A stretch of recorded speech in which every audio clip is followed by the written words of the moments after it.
السلام عليكم ورحمة الله وبركاته. إن الحمد لله نحمده ونستعينه ونستغفره ونعوذ بالله من شرور أنفسنا ومن سيئات أعمالنا. من يهده الله فلا مضل له ومن يضلله فلا هادي له. وأشهد أن لا إله إلا الله وحده لا شريك له وأشهد أن محمدا عبده ورسوله صلى الله تعالى عليه وعلى آله وصحبه وسلم تسليما كثيرا. يا أيها الذين آمنوا اتقوا الله حق تقاته ولا تموتن إلا وأنتم مسلمون. يا أيها الناس اتقوا ربكم الذي خلقكم من نفس واحدة وخلق منها زوجها وبث منهما رجالا كثيرا ونساء واتقوا الله الذي تساءلون به والأرحام إن الله كان عليكم رقيبا. يا أيها الذين آمنوا اتقوا الله وقولوا قولا سديدا يصلح لكم أعمالكم ويغفر لكم ذنوبكم ومن يطع الله ورسوله فقد فاز فوزا عظيما. أما بعد فإن خير الحديث كتاب الله وخير الهدي هدي محمد صلى الله عليه وسلم وشر الأمور محدثاتها وكل محدثة بدعة وكل بدعة ضلالة وكل ضلالة في النار. أعوذ بالله من الشيطان الرجيم. بسم الله الرحمن الرحيم. ومن الناس من يعجبك قوله في الحياة الدنيا ويشهد الله على ما في قلبه وهو ألد الخصام وإذا تولى سعى في الأرض ليفسد فيها ويهلك الحرث والنسل والله لا يحب الفساد. মহান আল্লাহর সমস্ত প্রশংসা, যে আল্লাহ আমাদেরকে এই পৃথিবীতে সৃষ্টি করেছেন এবং পৃথিবীতে তার ইবাদত বন্দেগী, তার আদেশ নিষেধ পালনের মাধ্যমে যাতে শান্তি প্রতিষ্ঠিত হয় তার আদেশ দান করেছেন। দরুদ ও সালাম নাজিল হোক প্রিয় নবী মুহাম্মদুর রাসূলুল্লাহ সাল্লাল্লাহু আলাইহি সাল্লামের উপর, যিনি শান্তির দূত হিসাবে রাহমাতুল লিল আলামিন বিশ্বজাহানের জন্য করুণা স্বরূপ প্রেরিত হয়েছেন। আল্লাহুম্মা সাল্লি আলাইহি আল্লাহুম্মা বারিক আলাইহি।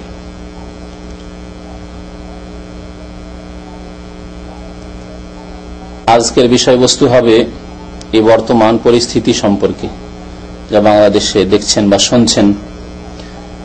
সৌদি আরবও এই রকমের অবস্থা মাঝে মধ্যেই দেখা যাচ্ছে।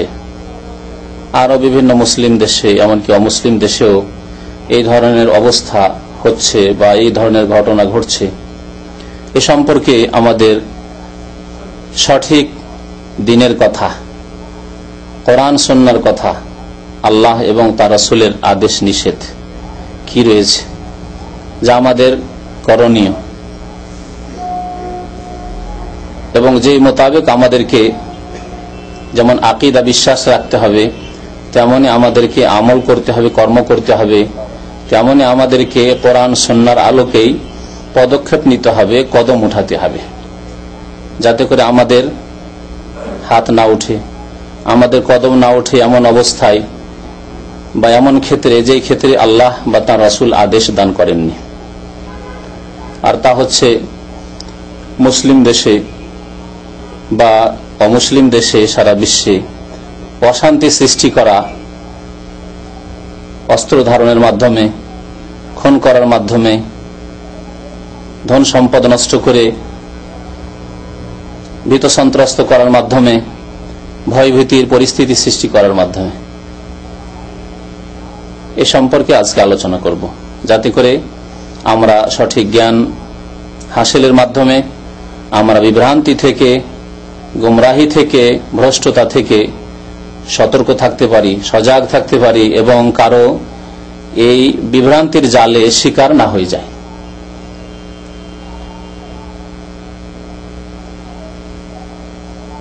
ইলম যদি আমাদের সঠিক থাকে তাহলে কেউ গুমরাহ করতে পারবে না। আর যদি ইলম থাকে ভ্রান্ত, ভুল তথ্য, ভুল জ্ঞান থাকে, তাহলে আমাদের ভুল হবে। আল্লাহ রাব্বুল আলামিন সূরা বাকারার আয়াত নম্বর 204, 205 ইরশাদ করেছেন, ওমিনান নাসি মা ইউজিবুকা কাউলুহু ফিল হায়াতিদ দুনিয়া। পৃথিবীতে এমন কতক লোক রয়েছে, ছিল, এসেছে, আসবে। মাইয়ুজিবুকা কাউলুহু ফিল হায়াতিদ দুনিয়া, পৃথিবীতে পার্থিব জীবনে তাদের কথা খুব পছন্দনীয় মনে হবে, কথা শুনে খুব সুন্দর লাগবে, চাকচিক্যতা কথার, প্রমাণ যুক্তি তাদের কাছে বাহ্যিক মনে হবে খুব সুন্দর। দোহাই পাড়বে ইসলামের, বলবে আল্লাহর দোহাই দিয়ে, রসুলের দোহাই দিয়ে, বলবে ইসলামের নামে, করবে কিছু ইসলামের নামে। এগুলো হচ্ছে ইউজিবুকা কাউলুহু ফিল হায়াতিদ দুনিয়া। পৃথিবীতে যাদের কাছে সঠিক জ্ঞানের দুর্বলতা রয়েছে, তারাকে বাহ্যিক চাকচিক্যতা, সৌন্দর্যতা প্রতারিত করবে। ভালো লাগবে তাদের কথা শুনে, ইসলামের কথা বলছে, তো কোরআনের কথা বলছে, তো হাদিসের কথা বলছে, এ তো শরীয়তের কথা, যুক্ত কথাবার্তা। ওয়ায়ুশহিদুল্লাহ আলা মা ফি কলবিহি, এবং আল্লাহর দোহাই দিয়ে যা কিছু বলবে আল্লাহ অন্তর দেখছে, আল্লাহকে সাক্ষী রেখে কথা বলবে। তাদের কথাকে আরো জোরদার করার জন্য, বলিষ্ঠ মজবুত করার জন্য ইউশহিদুল্লাহ আলা মা ফি কলবিহি ওয়া হুয়া আলাদ্দুল খিসাম। কিন্তু বাহ্যিক চাকচিক্যতা কথার দেখে, বাহ্যিক যুক্তিকতা দেখে ধোঁকা খেয়ে যেও না। ওয়া হুয়া আলাদ্দুল খিসাম, এই শ্রেণীর লোকেরা হচ্ছে অত্যন্ত ঝগড়াটে লোক, অশান্তি সৃষ্টিকারী লোক। কারণ তারা কি করে, ওয়াইজা তাওয়াল্লাহ সাআ ফিল আরদ, এরা চাকচিক্যতার কথাবার্তা বলে, সুন্দর সুন্দর কথা বলে যখন পৃথিবীতে বিচরণ করে, দুনিয়াতে চলাফেরা করে, বিভিন্ন দেশে যখন এরা চলাফেরা করে, কি করে, সাআ ফিল আরদ লিফসিদা, পৃথিবীতে এই প্রচেষ্টাই চালায়, তারা এই প্রয়াসই চালায় কি, লিফসিদা, ফাসাদ সৃষ্টি করার জন্য, বিপর্যয় সৃষ্টি করার জন্য, অশান্তি সৃষ্টি করার জন্য, শান্তিকে ব্যাহত করার জন্য। ইউফসিদা ফিল আরদ ওয়া ইযা তাওয়াল্লা ফিল আরদ ওয়া ইযা তাওয়াল্লা সাআ ফিল আরদ লিইফসিদা ফিহা ওয়া ইউহলিকাল হারসা ওয়ান নাসল, এবং এরা জমি জায়গা, গাছপালা, ফল ফ্রুট, ফসল পানি নষ্ট করে। হার্স, জমি জায়গায় ক্ষেত খামারকে নষ্ট করে, অর্থাৎ সম্পদকে নষ্ট করে, ধ্বংস করে। ওয়ান নাসল, এবং প্রজন্মকে, যে আগামী জেনারেশনকে ধ্বংস করে, লোকজনকে ধ্বংস করে, আক্রমণ করে লোকজনের উপর, রাস্তাঘাটে, ঘর বাড়িতে নিরাপদ মানুষ চলাফেরা করছে, মার্কেটে যেখানে লোকজন রয়েছে গাফিল হয়ে রয়েছে, কোন তাদের ভ্রুক্ষেপ নেই। গিয়েছে কেউ বাজার করার জন্য, কেউ গিয়েছে অফিস করার জন্য, কেউ গিয়েছে রুজি রুজিকের জন্য, কেউ বিদেশ থেকে এসেছে, ইত্যাদি ইত্যাদি। কেউ ছেলে মেয়েদেরকে স্কুলে পাঠিয়েছে, কেউ মাদ্রাসায় পাঠিয়েছে, কেউ এক জায়গায় থেকে অন্য জায়গায় বাসে ট্রেনে সফর করছে। তাদের উপরে আক্রমণ করে ধ্বংস করে দিল। ওয়ায়ুহলিকাল হারসা ওয়ান নাসল, এগুলি ভালো কাজ, ভালো কাজ। ফলের বাগান নষ্ট করে দেওয়া, জমি জায়গা নষ্ট করে দেওয়া, 5তলা 10তলা অফিস আছে নষ্ট করে দেওয়া, পুলিশ স্টেশনে গোলা বারুদ দিয়ে উড়িয়ে দেওয়া, ভালো কাজ কি? মুসলিমদের ধন সম্পদ রয়েছে বা অমুসলিমের ধন সম্পদ রয়েছে, ধন সম্পদকে ধ্বংস করে দেওয়া, আগুন লাগিয়ে দেওয়া। তেলের খনি রয়েছে, পেট্রোলের রিফাইনারি রয়েছে, আগুন লাগিয়ে দিলেন, বোমা বিস্ফোরণ করে দিলেন, ভালো কাজ? কত কে মারা গেল সেখানে, নিরীহ মানুষরা, যাদের খুনকে আল্লাহ রাব্বুল আলামিন হালাল করেননি। ওয়ায়ুহলিকাল হারসা ওয়ান নাসল ওয়াল্লাহু লা ইউহিব্বুল ফাসাদ। এই কাজগুলি কেমন? আল্লাহ বলেন আল্লাহ রাব্বুল আলামিন এই রকমের ফাসাদ, ফিতনা, অশান্তি সৃষ্টি করা, বিপর্যয়কে পছন্দ করেন না, ভালোবাসেন না। কোরআনের ভঙ্গিমা যেখানে আল্লাহ বলেছেন আল্লাহু লা ইউহিব্বু, আল্লাহ পছন্দ করেন না, মানে হারাম। আল্লাহ কোরআন বলেছেন অহংকার সম্পর্কে, ইন্নাল্লাহা লা ইউহিব্বু কুল্লা মুখতালিন ফখুর, অহংকারী যে নিজে অদ্যত প্রকাশ করে তাকে আল্লাহ ভালোবাসেন না, মানে কি? হারাম। অহংকার করা চরম অপরাধ, ধ্বংসের কারণ। এখানে আল্লাহ বলছেন আল্লাহু লা ইউহিব্বুল ফাসাদ, আল্লাহ রাব্বুল আলামিন ফাসাদ, ফিতনা ফাসাদ সৃষ্টি করা, ক্ষয়ক্ষতি করা, খুন করা, অশান্তি সৃষ্টি করা, ভীত সন্ত্রস্ত করা, কি জানি ফিরে আসতে পারবো কিনা, যে অবস্থা চলছে কি জানি বাড়িতে ফিরতে পারবো কিনা, কি জানি ছেলে গেছে ফিরে আসবে কেন স্কুল থেকে। আল্লাহু লা ইউহিব্বুল ফাসাদ, আল্লাহ এগুলি পছন্দ করেন। এই বিষয়টিকে বুঝে নেওয়ার জন্য সারা বিশ্বের যতগুলি দেশ রয়েছে সেগুলির শ্রেণী বিভাগ জানা উচিত। কোনদিন চিন্তা করেছেন যে সারা বিশ্বে কত রকমের দেশ রয়েছে? হ্যাঁ, কে বলতে পারেন? আছে কোন মত? সারা বিশ্বে 3 রকমের দেশ রয়েছে, 3 প্রকারের দেশ রয়েছে। এক হচ্ছে ইসলামিক দেশ, আর এক হচ্ছে মুসলিম দেশ, আর এক হচ্ছে অমুসলিম দেশ। শুনে নেন এই ভাগটি, এবং বাস্তবে দেখেন পৃথিবীতে ইসলামিক দেশ, মুসলিম দেশ, পার্থক্য আছে ইসলামিক দেশ, মুসলিম দেশ আর অমুসলিম দেশ। এক একটি দেশ দিয়ে শুরু করি। যে অস্ত্র নিয়ে অমুসলিম দেশে অস্ত্র ব্যবহার করে ভীত সন্ত্রস্ত করা, জানমালের ক্ষয়ক্ষতি করা, কাফেরদেরকে মেরে দেওয়া, তাদের ধন সম্পদ নষ্ট করে দেওয়া একটি বিষয়। আরেকটি দেশ হচ্ছে মুসলিম দেশ। অমুসলিম দেশ পৃথিবীতে অমুসলিম দেশ অনেক আছে, যেমন ভারত, যেমন নেপাল, বর্মা, থাইল্যান্ড, ইউরোপ, আমেরিকার এসব দেশ অমুসলিম দেশ।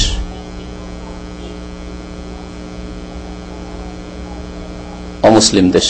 মুসলিম দেশ সারা বিশ্বের যতগুলি দেশ রয়েছে সেগুলি মুসলিম দেশ, এগুলি সব মুসলিম দেশ, একটি সৌদি আরব বাদে সবগুলি মুসলিম দেশ। অর্থাৎ সিংহভাগ মুসলিম সে দেশে বাস করে, অথবা সিংহভাগ না হলে 50-50 হলেও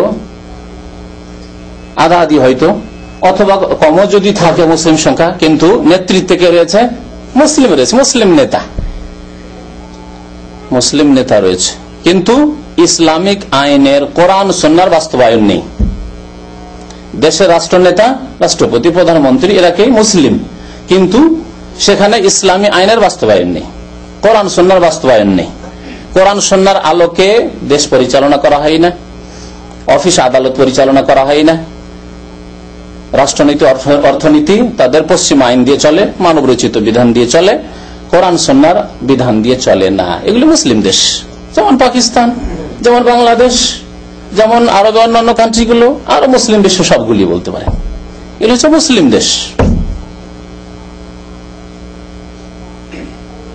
ইসলামিক দেশ, যে দেশের রাষ্ট্রনেতা মুসলিম এবং সেই দেশ পরিচালিত হয় কোরআন সুন্নাহ ভিত্তিক, আল্লাহর বিধান দিয়ে, রাসূলুল্লাহ সাল্লাল্লাহু আলাইহি ওয়াসাল্লামের আদর্শ মোতাবেক।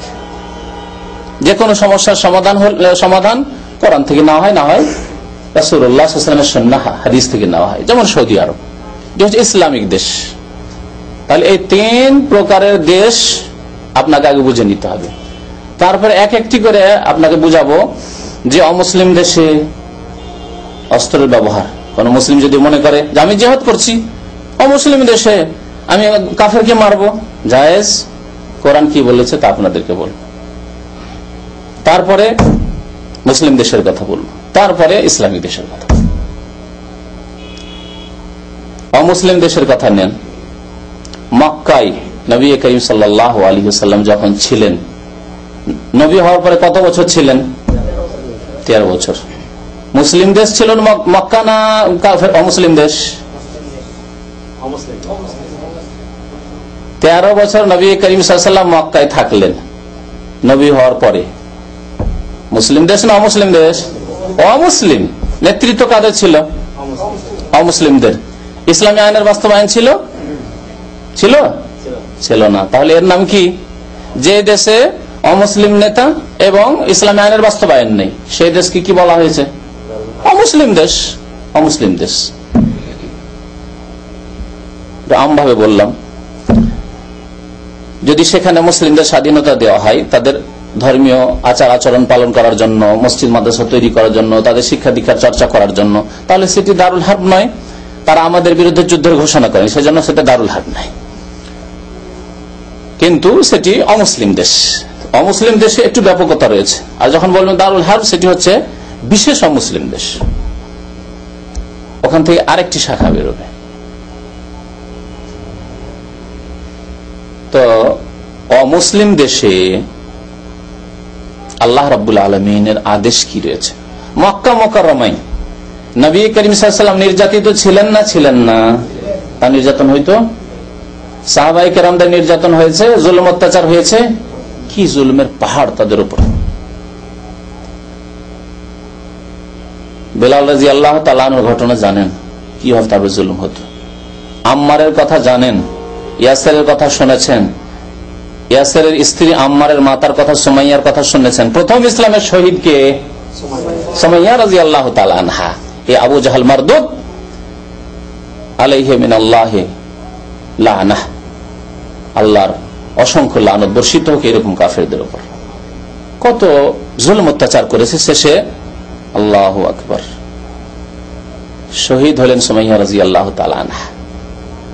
নবী করিম সাল্লাল্লাহু আলাইহি ওয়াসাল্লাম কি কোন সাহাবীকে অনুমতি দিয়েছিলেন যে পারলে আবু জাহলকে মেরে দাও? সরাসরি লড়াই করে না পারা যেতে পারে, কিন্তু রাতের অন্ধকারে আত্মঘাতী হামলা করে, যেমন আজকাল এক শ্রেণীর লোকেরা করছে ইসলামের দোহাই পেড়ে, ভালো করে বুঝেন, করছে না? করছে না? সাহাবীরা ইচ্ছা করলে পারতেন না? যে 40 জন 45 জন সাহাবী ছিলেন, তারা ইচ্ছা করলে আত্মঘাতী হামলা করে আবু জাহলকে মারতে পারতেন না? রাতের অন্ধকারে ধোঁকা দিয়ে, গোপনীয় ভাবে, অনেক পথ আছে মারার। রাতের অন্ধকারে যাচ্ছে, কোন জায়গায় সুযোগ নিয়ে বসে আছে, হঠাৎ করে মেরে দিল, অনেক পথ। ঘুমিয়ে আছে, ওই অবস্থায় গিয়ে মেরে দিল। এগুলো হচ্ছে কাপুরুষদের মারা। আর বীর পুরুষের মারা আল্লাহর শত্রুকে মারবে বীর পুরুষের মতো, আল্লাহ রাস্তায় জিহাদ করে, যেমন নবী করিম সাল্লাল্লাহু আলাইহি ওয়াসাল্লাম সাহাবায়ে জিহাদ করে, এর নাম জিহাদ। আর কাপুরুষের মারা রাতের অন্ধকারে, কেউ শুয়ে আছে, কেউ গাফিল হয়ে রয়েছে, কেউ বাজারে নিজের কাজকর্মে গিয়েছে, হঠাৎ করে আক্রমণ করে দিল, মেরে দিল। তো নবী করিম সাল্লাল্লাহু আলাইহি ওয়াসাল্লাম বা সাহাবায়ে কেরামরা ইচ্ছা করলে আবু জাহলকে বা এই রকমের জালেমদেরকে ইচ্ছা করলে মারতে পারতেন, মারাতে পারতেন। মেরেছেন না মারতে আদেশ দিয়েছেন? বরং আরো শুনিয়ে রাখি আপনাদেরকে, হয়তো আপনাদের ব্রেনে নেই। আল্লাহ রাব্বুল আলামিন মক্কায় 13 বছর যুদ্ধকে নিষিদ্ধ রেখেছিলেন, হারাম ছিল যুদ্ধ, অস্ত্র ধারণ করা। আল্লাহর পক্ষ থেকে অস্ত্র ধারণ করা আবু জাহল, আবু লাহাবের বিরুদ্ধে, মক্কার কাফেরদের বিরুদ্ধে কি ছিল? হারাম ছিল, চলবে না, নিষিদ্ধ। এই জন্য একটি ঘটনা দেখাতে পারবেন না যে কোন সময় কাফেররা কোন সময় কি একা হইতো না, সবসময় দলবদ্ধ হয়ে থাকতো। একা একজন কাফের যাচ্ছে, 10 জন মুসলমানকে মেরে দিল। ইচ্ছা করলে পারতেন তারা, কিন্তু আল্লাহর পক্ষ থেকে নিষেধ ছিল। কেন? আল্লাহ রাব্বুল আহকামুল হাকিমিন, আল্লাহর একটি নাম হচ্ছে হাকিম, প্রজ্ঞাময়। আল্লাহ হিকমত ভালো করে বুঝেন। একটি আবু জাহেলকে মেরে দিলে 2-4 ঘন্টাও লাগতো না ওই 40 জন 45 জন মুসলমানকে সাফ করতে তাদের, ঠিক কিনা বলুন? শেষ করি। 13 বছর ধরে নবী করিম সাল্লাল্লাহু আলাইহি ওয়াসাল্লাম তাদের মাঝে থাকলেন। আবু জাহেলকে মেরে দেওয়ার পরে এই সুযোগটা থাকতো, সমূলে বিনাশ করে দিত তারা। আল্লাহ রাব্বুল আলামিন নিষেধ রেখেছিলেন। তাহলে এর থেকে কি বুঝলাম? যে মক্কা যখন অমুসলিম দেশ ছিল, অমুসলিমদের নেতৃত্বে ছিল, তখন আল্লাহ অস্ত্র ধারণ করা কি করেছেন? নিষিদ্ধ, হারাম। তাহলে অমুসলিম দেশে কেউ যদি অস্ত্র ধারণ করে, অমুসলিম দেশে অস্ত্র ধারণ করে, এই আল্লাহর শত্রু কাফের, সুতরাং মারবো, যদি এই কাজ করে বোমা দিয়ে উড়িয়ে দেব, তাহলে ইসলামের ক্ষতি হবে না লাভ হবে? আস্তে আস্তে করে কথা, ক্ষতি হবে কথাটি খুব আস্তে, আর বাকি লোকে মনে হচ্ছে যে না ভালোই কাজ মনে হচ্ছে। যদি লাভ হতো তাহলে আল্লাহ রাব্বুল আলামিন তার প্রিয় রাসূল সাল্লাল্লাহু আলাইহি সাল্লামকে অবশ্যই অনুমতি দিতেন যে মক্কায় পারলে সুযোগ পেলে উড়িয়ে দাও। সরাসরি সামনাসামনি না, পিছন দিক থেকে হঠাৎ করে মারা যায় যে কোনো লোককে। সেই যুগে এরকম পাহারা ছিল না। আজকাল নেতাদের যেমন সারা বিশ্বের নেতাদের পাহারা দিয়ে, এমনকি কুকুরও পাহারা দিচ্ছে। বসে গিয়েছে ভারত, 200 কুকুর পাহারা দিচ্ছে শুধু। মানুষের উপর বিশ্বাস হয় না, তখন কুকুর তাদের চরিত্র যেহেতু এরকম হয়ে গেছে, এখন তাদের পাহারা হেফাজত কে করবে? কুকুরেই করছে। মানুষের মতো চরিত্র থাকলে তো আর এরকম ভয় থাকতো না। মানুষ মানুষের মাঝে আবু বকর সিদ্দিক থেকে চান, ওমর থেকে চান, উসমান থেকে চান, আলী থেকে চান, কিন্তু এরকম আশঙ্কা ভয় ছিল না তাদের। সেজন্য তাদের কুকুরের মতো নিকৃষ্ট জানোয়ারের প্রয়োজন পড়েনি। কিন্তু যখন মানুষ নিজে কুকুরের পর্যায়ে চলে গেছে তখন তাদের এরকম কুকুরের প্রয়োজন আসলে। তো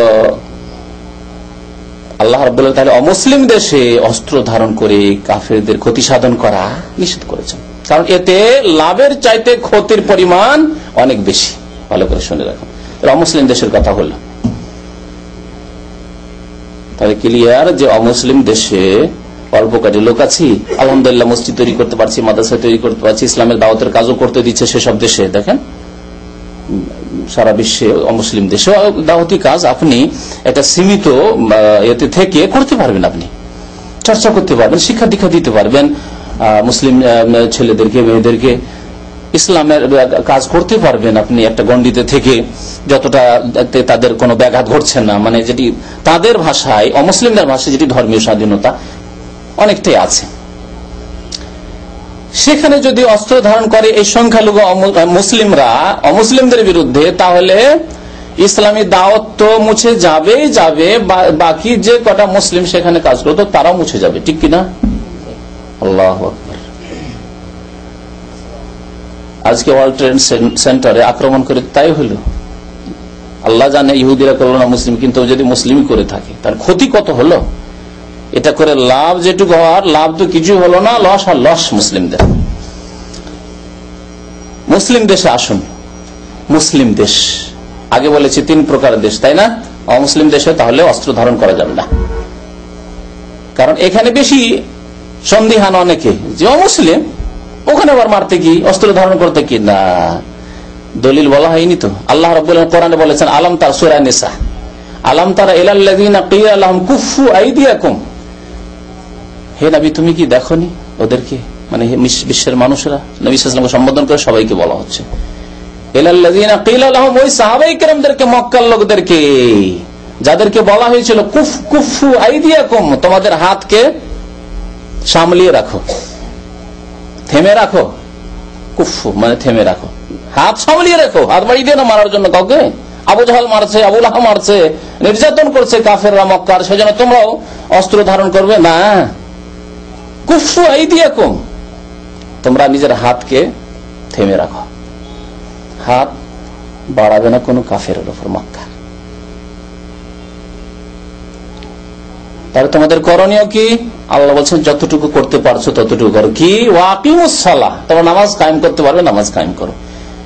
যাও কাবা শরীফের চারিদিকে, এখানে নামাজ পড়তে দেবেন, আল্লাহর ঘরে এসে ঘরে ঘরেই নামাজ পড়ো। দারুল আরকামে তারা নামাজ পড়তেন জামাত করে। ওয়াকিমুস সালাহ, নামাজ পড়তে থাকো। ওয়াতুজ যাকাত, যাকাত প্রদান করো, যে অভাবী মুসলিমরা রয়েছে তাদের সাহায্য করো, অসহায় মুসলিমরা রয়েছে তাদের সাহায্য করো। ওয়াকিমুস সালাহ ওয়াতুজ যাকাত। ফালাম্মা কুতিবা আলাইহিমুল কিতাল, আল্লাহ বলেন যখন কিতাল ফরজ করে দেওয়া হলো, পরে আল্লাহ ফরজ করলেন। কিন্তু এই অবস্থায় যে অবস্থা বিরাজ করেছিল মক্কায় নবী সাল্লাল্লাহু আলাইহি ওয়াসাল্লাম 13 বছর জীবনে, সেই অবস্থায় আল্লাহর আদেশ কি? কুফু আইদিয়াকুম, হাত সামলিয়ে রাখো, খবরদার হাত উঠাবে না কোনো কাফেরের উপর। তাহলে সারা বিশ্বের মুসলিম দেশের ক্ষেত্রে এটি প্রযোজ্য, যেখানে শক্তি নেই, মক্কার মতো অবস্থা। মক্কার কাফেরদের যেমন যুগে মুসলমানদের যে অবস্থা ছিল, সেই অবস্থা মুসলিম দেশ। তাহলে কাফেরদের ওপর, এখন এখানে বলি, কাফেরদের ওপর যদি অস্ত্র ধারণ করতে আল্লাহ রাব্বুল আলামিন এই পরিস্থিতিতে নিষেধ করেন যেখানে ইসলামের ক্ষতি হবে অস্ত্র ধারণ করলে, তাহলে মুসলিমদের উপর অস্ত্র ধারণ করলে কি হতে পারে? জায়েজ হতে পারে? কখনো না। মুসলিম দেশগুলি 2 ভাগে বিভক্ত বললাম, তাই না? এক মুসলিম দেশ আর এক হচ্ছে ইসলামিক দেশ। এখন আসুন মুসলিম দেশ আর ইসলামিক দেশে তাহলে এগুলি করা কেমন? মুসলিমের উপর অস্ত্র ধারণ করা জায়েজ হতে পারে? যে দিনে ইসলাম শান্তির দিন, যে দিনে ইসলামের রাসূল রাহমাতুল আলামিন বিশ্ব জাহানের জন্য রহমত স্বরূপ, এই রহমত কি যে কালেমা লা ইলাহা ইল্লাল্লাহ পড়ে, যে ব্যক্তি 5 ওয়াক্ত নামাজকে ইকরার করে, যে ব্যক্তি 5 ওয়াক্ত নামাজ কায়েম করে, যে যারা মসজিদ মাদ্রাসা তৈরি করে, যে দেশে ইসলামের খেদমত হয়, যদিও রাষ্ট্রীয় পর্যায়ে ইসলামী আইনের বাস্তবায়ন হয় না, তারা মুসলিম যতক্ষণ পর্যন্ত অস্বীকার না করেছে।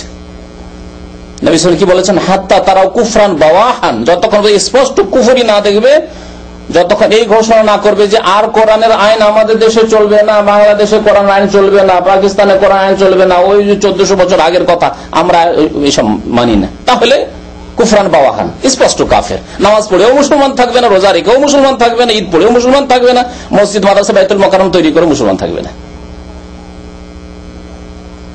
কিন্তু একথা কি বলেছে বাংলাদেশের নেতারা? তা তো বলেনি। পাকিস্তান নেতারা কি বলেছে? মুসলিম দেশের নেতাগুলি কি বলেছে যে কোরআনের আইন অচল? যদি অচল বলে তাহলে মুসলমান নয়, তাহলে মুরতাদ। যতক্ষণ বলেনি তাহলে তারা কে ইসলামী আইনের বাস্তবায়ন করে না। মুসলিমের সাথে যেহেতু তারা পাপ করছে, মানব রচিত বিধানের বাস্তবায়ন করে আল্লাহর বিধানকে সাইডে ছেড়ে দিয়ে উপেক্ষা করে, এবং সেই দেশে কবর মাজারের পূজা হচ্ছে, পীরের পূজা হচ্ছে, অনেক শিরক বিদআত হচ্ছে, সুতরাং এবং সেগুলিকে সহযোগিতা করা হচ্ছে, সেগুলিকে বন্ধ করার চেষ্টা করা হয় না। এই না পরিস্থিতি। বাংলাদেশের প্রেক্ষাপটে যে কথাগুলি বলছি ফিট নয় কি? কবর মাজারকে সাজসজ্জিত করা হচ্ছে, এর জন্য সহযোগিতা করা হচ্ছে, এগুলি বন্ধ করার কোন চেষ্টা সরকারি পর্যায়ে নেই, এবং বরং সহযোগিতা করা হচ্ছে, এগুলি সুন্দর সাজসজ্জিত করা হচ্ছে, ইত্যাদি ইত্যাদি। শিরক বিদআতীদের বেশি ছাড় দেওয়া হচ্ছে, এই ইত্যাদি ইত্যাদি সবকিছু বলা যেতে পারে। কিন্তু বিদআত করলে অথবা এই ধরনের কাজগুলি করলে, মানব রচিত বিধান যদি বাস্তবায়ন করে দিয়ে যদি দেশ পরিচালনা করে, কিন্তু কোরআনের বিধানকে অস্বীকার করে না, তাহলে তাদের সম্পর্কে আল্লাহ রাব্বুল আলামিন কি বলেছেন? কি বলেছেন? ফাসিক অথবা জালেম বলেছেন। আল্লাহ রাব্বুল বলেছেন ওমাল্লাম ইয়াহকুম বিমা আনজালাল্লাহু ফাউলাইকা হুমুল ফাসিকুন ওমাল্লাম ইয়াহকুম বিমা আনজালাল্লাহু ফাউলাইকা হুমুজ জালিমুন আর ওমাল্লাম ইয়াহকুম বিমা আনজাল ফাউলাইকা হুমুল কাফিরুন। তিনটি বলেছেন। তাহলে কাফের কোন ক্ষেত্রে? যে ক্ষেত্রে বললাম, যখন বলবে যে পশ্চিমা আইন, কমিউনিজম বা জাতীয়তাবাদ, ন্যাশনালিজম, এগুলি হচ্ছে সমস্যার সমাধান।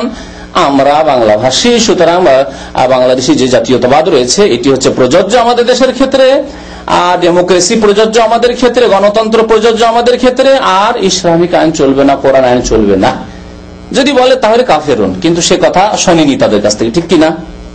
যখন শোনেনি তাহলে তারা জালেমুন অথবা ফাসিকুন। মানুষের উপর যদি অন্যায় করে, এই মানব রচিত বিধান দিয়ে বিচার করতে গিয়ে যদি মানুষের উপর জুলুম করে, তাহলে জালেমুন, জুলুমকারী। আর যদি আল্লাহর হকের ক্ষেত্রে আল্লাহর বিধান বাস্তবায়ন করল না, তাহলে ফাসিক। আর জালেমই ফাসিক, জালেম ফাসিক, ফাসিক জালেম, ঠিক কিনা? কিন্তু মুসলিম অলরেডি আছে। ফাসিক জালেম যতক্ষণ কুফরি না করেছে ততক্ষণ পর্যন্ত তারা কি মুসলিম? কে বলছে কাফের? বুঝার চেষ্টা করেন। কিন্তু এই আজকের এই যে সমস্যা বাংলাদেশের, সেই সমস্যাকে বুঝে উঠতে হবে, যাতে করে কেউ ধোঁকা না দেয়, সঠিক পথের ওপর দাঁড়িয়ে থাকতে পারেন। গুমরাহ হয়েন না দুইটি দলের মতো। একটি দল ইসলামের বিরোধিতা করে বাংলাদেশে গুমরাহ হচ্ছে, আর আরেকটি দল ইসলামের দোহাই দিয়ে গুমরাহ হয়েছে এই দলটি। সুতরাং আপনাকে মধ্যখানে থাকতে হবে। ইসলামের দোহাই দিয়ে মুসলিম খুন করে গুমরাহ হইলে হবে না, আর ইসলাম বিরোধিতা করে যেহেতু দাড়িওয়ালা লোকেরাই কাজ করেছে, সুতরাং এরাই খারাপ, এরাই দেশ নষ্ট করলো, এরা মুরতাদ হয়ে যাচ্ছে। দুদিকে গুমরাহ, মধ্যখানে সাবধান। এইদিকে টানার চেষ্টা হচ্ছে, যেহেতু সংখ্যা গরিষ্ঠতা এদিকে রয়েছে। যারা বলছে যে যারা ইসলাম ইসলাম করছে দাড়িওয়ালা, তারাই হচ্ছে সর্বনাশ বাংলাদেশে, সুতরাং সরাও এদেরকে। কথা বুঝতে পেরেছেন? এদের থেকে সাবধান। এটি একটি গুমরাহ দল। পত্র পত্রিকা, প্রচার মাধ্যম এদিকে রয়েছে, সাহিত্যিকরা, লেখকরা, এরা এদিকে রয়েছে। আর একদল ধর্মের নামে গুমরাহ হচ্ছে। আপনাকে ধর্মের নামে গুমরাহ হইলে হবে না, আর বিধর্মী হয়ে গুমরাহ হইলে হবে না, মধ্যখানে থাকতে হবে। আর মধ্যখানে হচ্ছে ইসলাম। আল্লাহ বলছেন তোমাদেরকে আমি মধ্যপন্থী উম্মত করেছি, না এদের মতো গুমরাহ না এদের মতো গুমরাহ, পথ হারাইও না।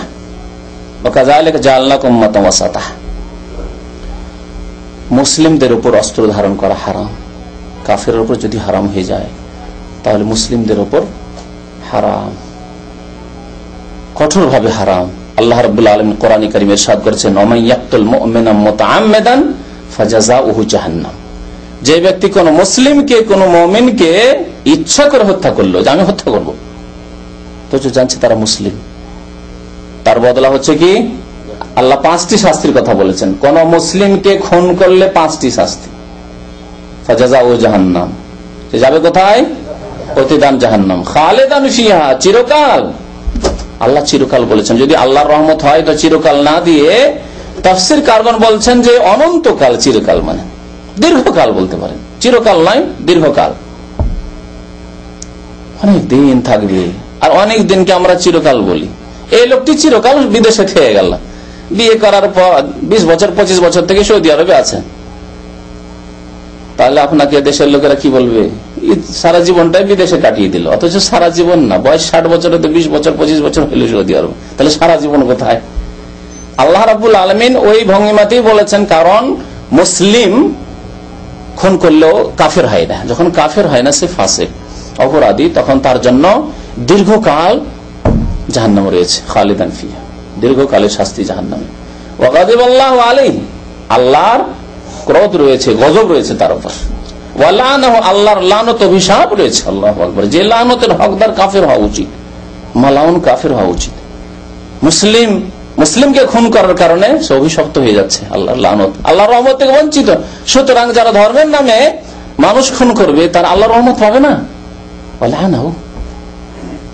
আর ধর্মের নামে খুন করে যদি আল্লাহর রহমত না পাওয়া যায়, তাহলে যারা চোর ডাকাত ছিনতাইকারী এমনি খুন করছে, আর যে রাজনৈতিক দলগুলি এক দল অন্য দলের লোককে খুন করছে, তাদের সম্পর্কে কি বলতে পারেন?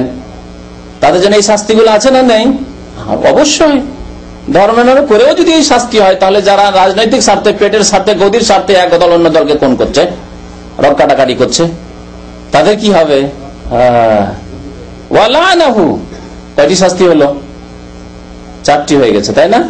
ওয়া আ'আদ্দা লাহু আযাবান আযীমা, আর তাদের জন্য মহাশাস্তি আল্লাহ রাব্বুল আলামিন প্রস্তুত রেখেছেন, তৈরি করে রেখেছেন, কঠোর শাস্তি।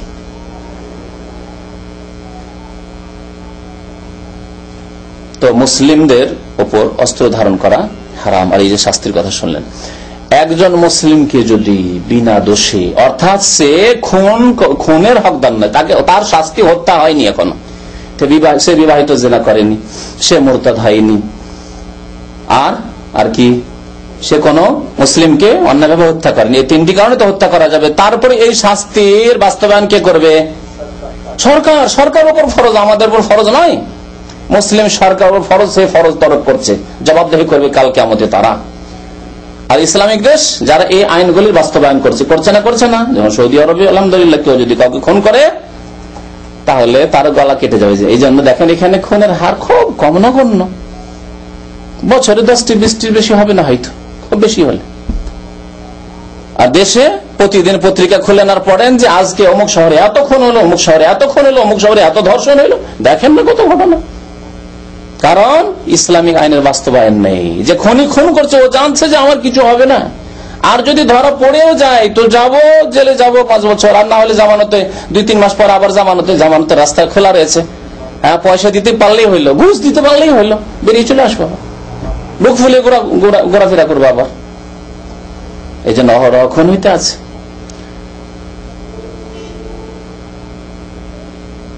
তো আল্লাহ রাব্বুল আলামিন কোরআনে কারীমে আরো ইরশাদ করেছেন, মিন আজলি যালিকা কাতাবনা আলা বানি ইসরাঈল, আমি বনি ইসরাইলদের উপর এই কথাটি লিখে দিয়েছিলাম। এই বিধান কিয়ামত পর্যন্ত আল্লাহ বহাল লিখেছেন কি, আন্নাহু মান কাতালা নাফসান বিগাইরি নাফসিন আও ফাসাদিন ফিল আরদ, কোন ব্যক্তি যদি কোন ব্যক্তিকে হত্যা করে অন্যায় ভাবে, কোন ব্যক্তির বদলে নয় যে কাউকে সে খুন করেছে, আও ফাসাদিন ফিল আরদ, পৃথিবীতে সে বিপর্যয় এরকম বড় ধরনের সৃষ্টি করে যার শাস্তি হতে পারে খুন করা, ফাকান্নামা কাতালান নাসা জামিয়া, তাহলে একজন ব্যক্তিকে কেউ যদি হত্যা করে সে কি করলো? ফাকান্নামা কাতালান নাসা জামিয়া, তাহলে সারা বিশ্বের মানবতাকে সে খুন করলো। এ হচ্ছে কোরআনের কত শক্ত বাণী, চিন্তা করুন তো দেখি। একজন মানুষকে অন্যায় করে কেউ যদি হত্যা করে, ফাকান্নামা কাতালান নাসা জামিয়া, সারা বিশ্বের মানুষকে সে হত্যা করলো। ওমান আহিয়াহা, আর যদি একজনকে কেউ মেরে দিছিল, কোন জায়গায় ধরে চোর গন্ডারা বা অন্যায়কারীরা তাকে মেরে দিচ্ছিল, খুন করে দিচ্ছিল, আর আলহামদুলিল্লাহ আপনারা 2-4 জন গিয়ে সে অন্যায়কারীদেরকে তাড়িয়ে দিলেন আর ওই লোকটির জীবনটা বাঁচিয়ে দিলেন। ওমান আহিয়াহা, যে ব্যক্তি কাউকে জীবন দান করলো, বাঁচিয়ে দিতে পারলো, ফাকান্নামা আহিয়ান নাসা জামিয়া, তাহলে সারা বিশ্বের মানুষকে জীবন দান করলো। আল্লাহু আকবার, বাঁচিয়ে দিল, তাহলে সারা বিশ্বের মানুষকে বাঁচিয়ে দিল। কারণ এইভাবে খুনিদের সাহস হয়ে যাবে যে একবার খুন করে নিতে পারবে, আর দেখলে কিছুই হলো না, আবার খুন করবে, 10টা 20টা খুন করে দিবে, সাহস বেড়ে যাবে।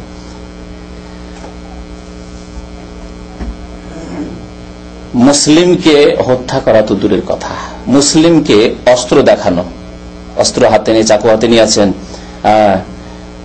বন্দুক হাতে নিয়ে আছেন, রাইফেল হাতে নিয়ে আছেন, আর বলছেন যে উড়িয়ে দেবো, বম হাতে নিয়ে আছেন, দেবো, উড়িয়ে দেবো। এই সম্পর্কে শুনে নবী করিম সাল্লাল্লাহু আলাইহি ওয়াসাল্লাম কি বলছেন? প্রিয় নবী সাল্লাল্লাহু আলাইহি ওয়াসাল্লাম ইরশাদ করেছেন, মান হামালা আলাইনা সিলাহা ফালাইসা মিন্না, যে আমাদের উপর, কোন মুসলিমের উপর অস্ত্রকে উঠিয়ে দেখাবে যে আচ্ছা দেখবো, চাকুটা উঠিয়ে, একটা বোমা উঠিয়ে দেখা যাচ্ছে, এই যে দেখছো না আমি পারি তৈরি করতে, দেখবো। মান হামালা আলাইনা সিলাহ, কোন মুসলিমের উপর যদি অস্ত্র উঠিয়ে দেখায়, শুধু মারেনি এখনো সে, কিন্তু মারবে ধমক দিচ্ছে, ভীত সন্ত্রস্ত করছে, ফালাইসা মিন্না, সে আমার উম্মতের অন্তর্ভুক্ত নয়। নবী মুহাম্মদ সাল্লাল্লাহু আলাইহি সাল্লামের উম্মত থেকে বেরিয়ে যাবে, নবী সাল্লাল্লাহু আলাইহি সাল্লামের শাফাআত থেকে মাহরুম থাকবে, নবী কারীম সাল্লাল্লাহু আলাইহি সাল্লামের হাউজে কাউসার থেকে মাহরুম থাকবে।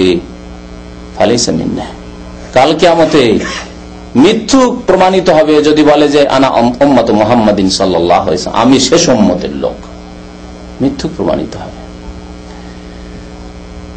ইসলামিক দেশের কথা শোনাই, তারপরে শেষখানে বর্ণনা করব যে এই ক্ষতিকর দিক, এই যে মুসলিম দেশে বা অমুসলিম দেশে অস্ত্র ধারণ করা অবৈধভাবে, যেই ক্ষমতা নিজের হাতে নেই, নিজের হাতে এই ক্ষমতা নিয়ে নেওয়া, এ যদি করা হয় তাহলে এর ক্ষতিকর দিকগুলি কি, বিশেষখানে ইনশাআল্লাহ সময় থাকলে যতটা সম্ভব বর্ণনা করব।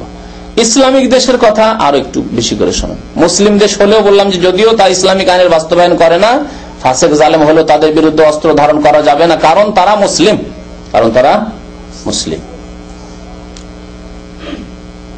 ইসলামিক দেশ যদি হয় তাহলে আরো গুরুত্ব বেড়ে যায়। আল্লাহু আকবার।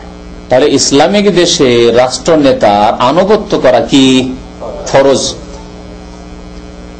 ইসলামিক দেশের রাষ্ট্র নেতার আনুগত্য করা ফরজ। মহান আল্লাহ ইরশাদ করেছেন, ইয়া আইয়ুহাল্লাযীনা আমানু আতিউল্লাহ ওয়া আতিউর রাসূল ওয়া উলিল আমরি মিনকুম, সূরা নিসা আয়াত নম্বর 59। হে ঈমানদার মানুষেরা, তোমরা আল্লাহর আনুগত্য করো, রাসূলের আনুগত্য করো, আর তোমাদের নেতৃস্থানীয় উলিল আমরের আনুগত্য করো। উলিল আমর দুই প্রকার, এর আগে অনেকবারই বলেছি। একদল হচ্ছে আলেম সমাজ, উলামায়ে কিরাম, উলামায়ে হাক্কানি, যারা কোরআন সুন্নাহর আলেম, যারা আল্লাহর কথা এবং রাসূলের কথা নকল করে, নিজের কথা বলে না। ধোঁকা খাবেন না, আবার আমার দেশের চরমনাই শস্যেন আর আটরসিয়ার মাইজ ভান্ডারি সব নিজের নিজের দলকে, নিজের নিজের দলের হুজুরদেরকে সব আলেম বলে না। এই জন্য আলেমকে তিন ভাগে ভাগ করি আমি, পেটের আলেম আর বিদাতি আলেম। পেট পূজা না হইলেও, আর অধিকাংশ বিদাতিদের পেট পূজাই হচ্ছে ব্যবসা, পেটের ব্যবসায় বড় ব্যবসা। এই জন্য কোন পীর বাংলাদেশে গরিব নেই, আছে? বাংলাদেশ সবচেয়ে গরিব শ্রেণী হচ্ছে উলামায়ে কেরাম, কিন্তু পীর কোন গরিব পাবেন না। আপনি খুঁজে দেখুন, কি যান ভারতে পাকিস্তানে খুঁজে দেখুন, কোথাও পাবেন না। সুতরাং এক শ্রেণীর লোকেরা ধোকা দেয় যে পীর মানে তো শেখ, আরবরা শেখ বলে, আমরা পীর বলি। মিথ্যুক, তারা মিথ্যুক। শেখ আলেম, আলেম দেখেন আলহামদুলিল্লাহ, আল্লাহ রাব্বুল আলামিন যে নবীর ওয়ারিস করেছেন উলামায়ে কেরামকে, উলামারা অধিকাংশ গরিব। নবী সাল্লাল্লাহু আলাইহি ওয়াসাল্লাম দারিদ্রতাকে পছন্দ করেছেন। উলামা যারা সত্যিকার উলামা, তারা দুনিয়ার পিছনে ছোটে না, পেটের জন্য ছোটে না, আর বিদআত শিরকের পিছনে ছোটে না। সেজন্য আল্লাহ তাদেরকে নবীর ওয়ারিস করে, ওয়াল উলামা ওয়ারাসাতুল আম্বিয়া।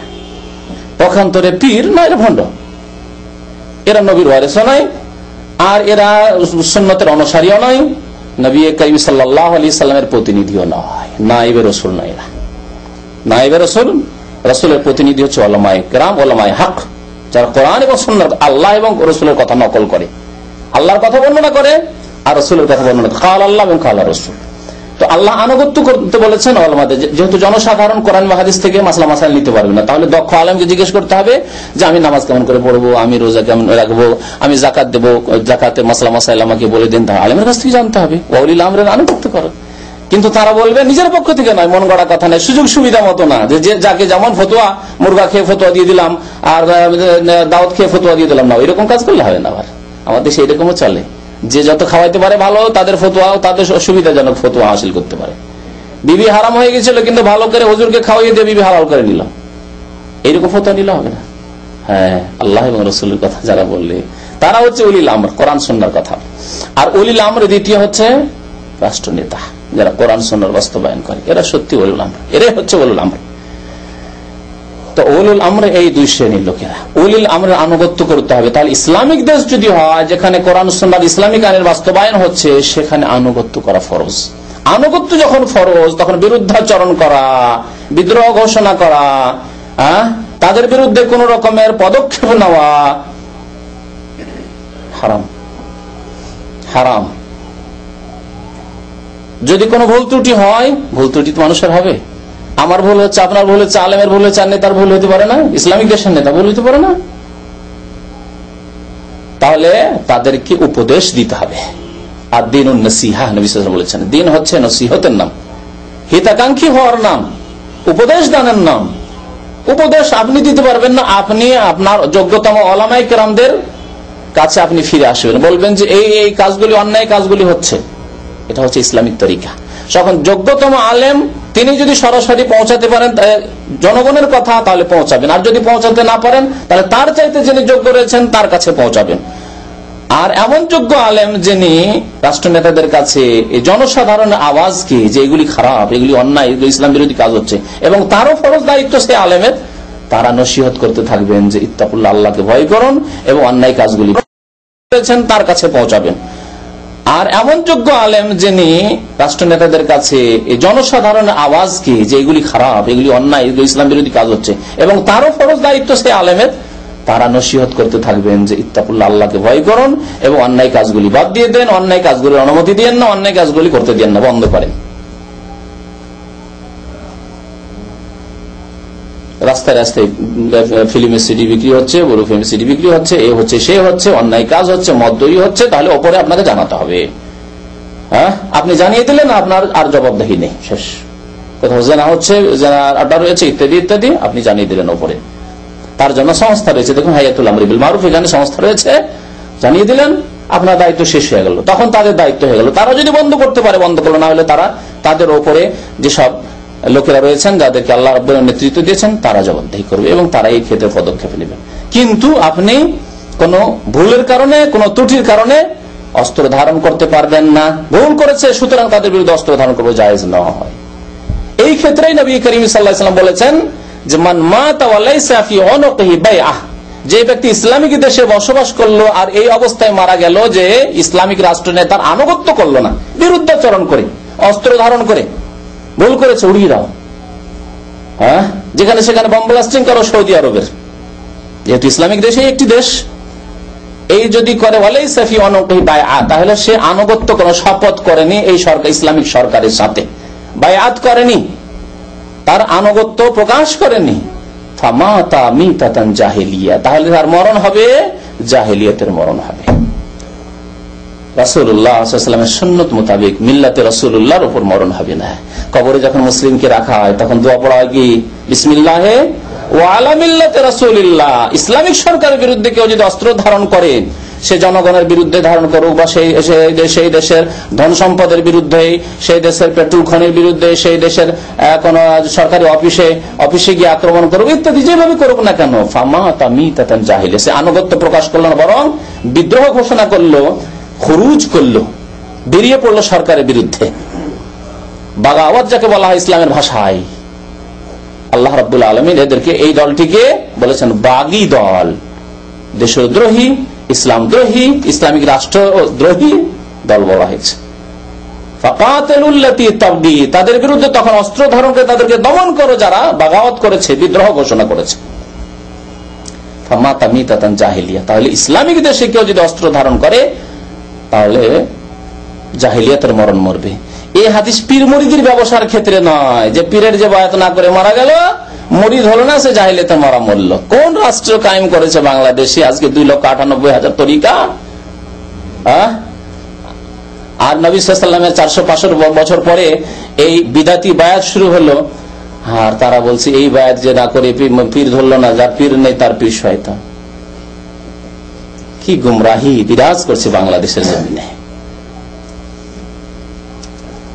যে পীরের কথা কোরআনে নেই, হাদিসে নেই, সাহাবাই কেরামের যুগেও নেই, তাবেইনদের যুগে নেই, তাবা তাবেইনের যুগে নেই। কোন কে পীর ছিলেন সাহাবাদের মধ্যে, আর বাকি কে মুরিদ ছিলেন?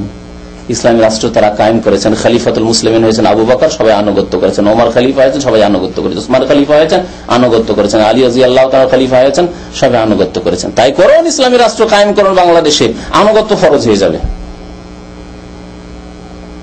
এই গত বৃহস্পতিবারে তাই বলছিলাম কিং ফাহাদ ইউনিভার্সিটিতে বক্তব্যে, যে এখনই যদি ইসলামিক রাষ্ট্র কায়েম হয়ে যায় বাংলাদেশে, তাহলে আনুগত্য করা ফরজ হয়ে যাবে আমাদের সে রাষ্ট্রনেতা।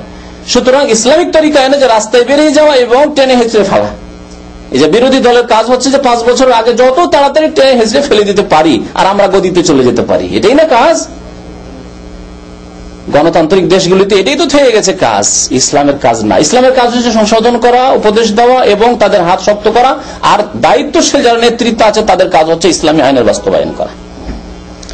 সুতরাং তাদের আনুগত্য তখন ফরজ হয়ে যাবে যখন তারা ইসলামের বাস্তবায়ন করবে। তো আসল বিষয়ের দিকে ফিরে আসি, ক্ষতিকর দিকের চরম ক্ষতিকর দিক, তাহলে সবগুলি হারাম হয়ে গেল। অমুসলিম দেশে অস্ত্র ধারণ করা যাবে না যতক্ষণ পর্যন্ত মুসলিমের উপর অস্ত্র ধারণ কাফের না করেছে। অমুসলিম যদি কোন মুসলিমের অস্ত্র ধারণ করে, সেই ক্ষেত্রে ওলামারা তখন বিচার করবেন যে দারুল হারব বলে হারবি এ কাফের কিনা। তখন সেই ক্ষেত্রে সিদ্ধান্ত নেওয়া হবে আর নিজের আত্মরক্ষার জন্য অস্ত্র ধারণ করা যাবে। তাছাড়া মুসলিম অমুসলিম শান্তির সাথে বসবাস করছে, আর সেখানে শান্তি বিঘ্নিত করে এক শ্রেণী মুসলিমরা বিভ্রান্তি শিকারে অমুসলিম দেশে, যেমন ভারত বা নেপাল বা পশ্চিমা দেশগুলিতে, যেমন এই লন্ডনে এই যে ঘটনা কিছুদিন আগে ঘটলো, এ সম্পর্কে নিশ্চয়ই আপনার জ্ঞান থাকা উচিত। কখনো জায়েজ নয়, এর দ্বারা আরো ইসলামের ক্ষতি হয়েছে। যেটুকু ইসলামের দাওয়াত লন্ডনে হচ্ছিল, যেটুকু ইউরোপ আমেরিকাতে হচ্ছিল, সেইটুকু বন্ধ করে দিচ্ছে। আজকাল দাড়িওয়ালা গেলে তাদের ভিসা দিচ্ছে না, সন্দেহ নজরে দেখছে। কত ক্ষতি করলো তাহলে। তাহলে কি বিনা দাড়ি নিয়ে নবীর দাওয়াত পৌঁছাতে যাবেন? হ্যাঁ, দাড়ি নেই আর যাবেন, কেমন করে যাবেন আপনি?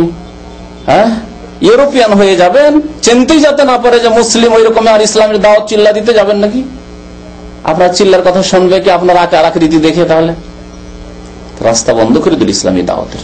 চরম ক্ষতি করলো। যে বহু ক্ষতি রয়েছে এই কিছু লোকের গুমরা হয়ে অস্ত্র ধারণ করা মুসলিম ও অমুসলিমদের উপর এবং শান্তিকে বিঘ্নিত করার ক্ষতিকর দিকের একটি দিক হচ্ছে ইসলামিক দাওয়াতের পথকে বন্ধ করে দেয়, ইসলামিক সংস্থাগুলি বন্ধ করে। দেখুন বাংলাদেশে এক একটা করে ইসলামিক সংস্থা বন্ধ হচ্ছে। আল হারমাইন বন্ধ হয়ে গেল, কুয়েতের এক সংস্থা এখন বন্ধ হচ্ছে, এই 2 দিন আগে খবর পেলাম সেটাও বন্ধ। জি, লাভ না ক্ষতি? যারা এত দূর থেকে শুধু দিনী ভাই বলে সেই গরিব দেশগুলিতে মসজিদ মাদ্রাসার ইয়াতিমখানা তৈরি করে দিচ্ছিল আর ইমাম মুয়াজ্জিনদের বেতন দিচ্ছিল, তাদের রাস্তাকে বন্ধ করে দিল এই গোমরাহ লোকেরা অস্ত্র ধারণ করে। যেটুকু দিনের খেদমত হচ্ছিল সেই রাস্তাও সাফ করে দিল, সে রাস্তা বন্ধ করে দিল।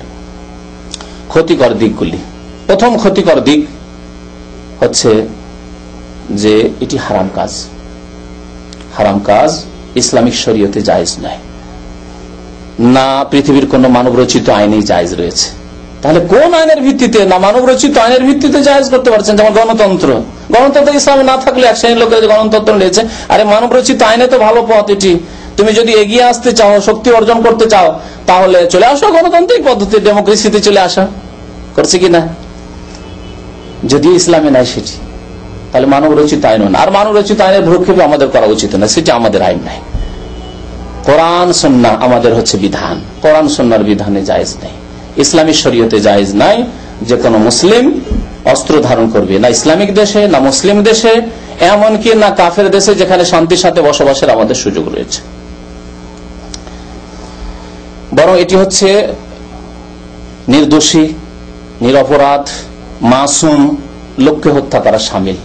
এই সম্পর্কে আয়াতগুলি এর আগে পাঠ করেছি।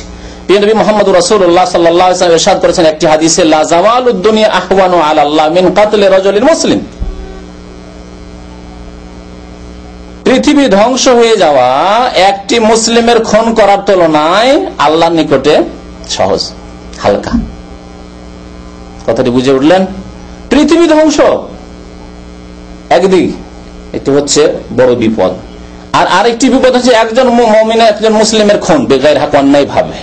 একজন মুমিনের খুন করা পৃথিবী ধ্বংস করার চাইতে বড় অপরাধ।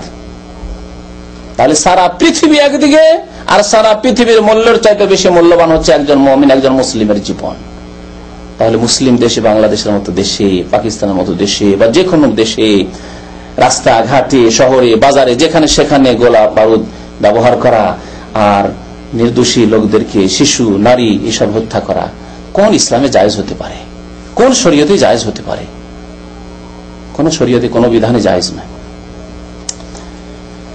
নবী মুহাম্মদ রাসূলুল্লাহ আরো বলেছেন, লা ইয়াজালুল ইনসানু ফি ফুসহাতি মিন দীনি মা লাম ইউসিব দামান হারামান। অতক্ষণ পর্যন্ত মুসলিমকে আল্লাহ ছাড় দিয়ে রেখেছেন, বা মানুষকে আল্লাহ ছাড় দিয়ে রেখেছেন, মুসলিমের কথা বলা হয়েছে ছাড়। অতক্ষণ তুমি বিপদে পড়োনি, অতক্ষণ আল্লাহ ধরবেন না। মা লাম ইউসিব দামান হারামান, যতক্ষণ পর্যন্ত কোন অন্যায় ভাবে কোন ব্যক্তিকে হারাম খুন করলো না, মানে খুন করা হারাম, হত্যা করা হারাম, আর সেই কাজটি যতক্ষণ করলো না ততক্ষণ পর্যন্ত সে ছাড় প্রাপ্ত রয়েছে। তাহলে নামাজ পড়েও যদি কাউকে খুন করে কাজে আসবে না, আল্লাহর কাছে ধরা খেয়ে যাবে। মালাম ইউসুফ দামান হারা, এতক্ষণ ছাড়ে ছিল, কিন্তু যখনই খুন করে দিল কাউকে তখন আর বাঁচতে পারবে না। আর প্রিয় নবী সাল্লাল্লাহু আলাইহি ওয়াসাল্লাম বলেছেন, মান আনা আলা কাতলি মুসলিমিন বিশাত্রি কালিমাহ, কি হাদিস। কেউ যদি নিজে খুন করলো না কিন্তু পরামর্শ দিচ্ছে, ওপরের নেতা অস্ত্র ধারণ করে না কিন্তু পরামর্শ দিচ্ছে, যাও অমুক জায়গায় বোমা রেখে আসো, অমুক জায়গায় গোলা বারুদ রেখে আসো, অমুককে মেরে আসো, পরামর্শ দাতা, শুধু আধ্যাত্মিক নেতা, আধ্যাত্মিক নেতা, বুঝতে পারছেন তো? নেতৃত্ব দিচ্ছে পরামর্শ, শুধু তার কথার দ্বারা, অল্প কিছু কথা দিয়ে কোন মুসলিমকে খুন করার জন্য সাহায্য করলো। কাদেমা ইয়াউমাল কিয়ামাহ, কিয়ামতের দিনে আগমন করবে, মাকতুবুন বাইনা আইনাইহি আয়াতুন মির রাহমাতিল্লাহ, আর তার দুই চক্ষুর সামনে অর্থাৎ কপালে লিখা থাকবে আয়াতুন মির রাহমাতিল্লাহ, আল্লাহর রহমত থেকে নিরাশ, মাহরুম, বঞ্চিত। খুন করা সাহায্য করলেন, নিজে খুন করলেন না। অনেকে টাকা পয়সা দিয়ে খুন করায়, যাও বেড়ে দাও, একে বড় শত্রু আমার, বড় ক্ষতি করছে। আয়াতুন রহমাতিল্লাহ, আল্লাহর রহমত থেকে বঞ্চিত, মাহরুম, নিরাশ, এই কথা লিখা তো আয়াতুন রহমাতিল্লাহ।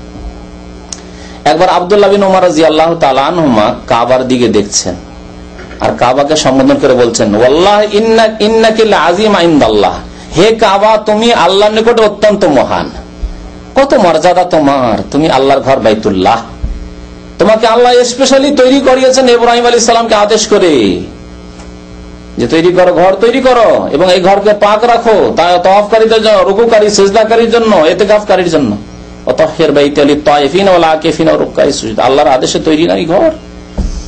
ওয়ালাকিন দামুল মারইল মুসলিম আযামু ইনদাল্লাহ, কিন্তু একজন মুসলিমের খুন, হে কাবা, তোমার চাইতে বেশি আল্লাহর নিকট মহান।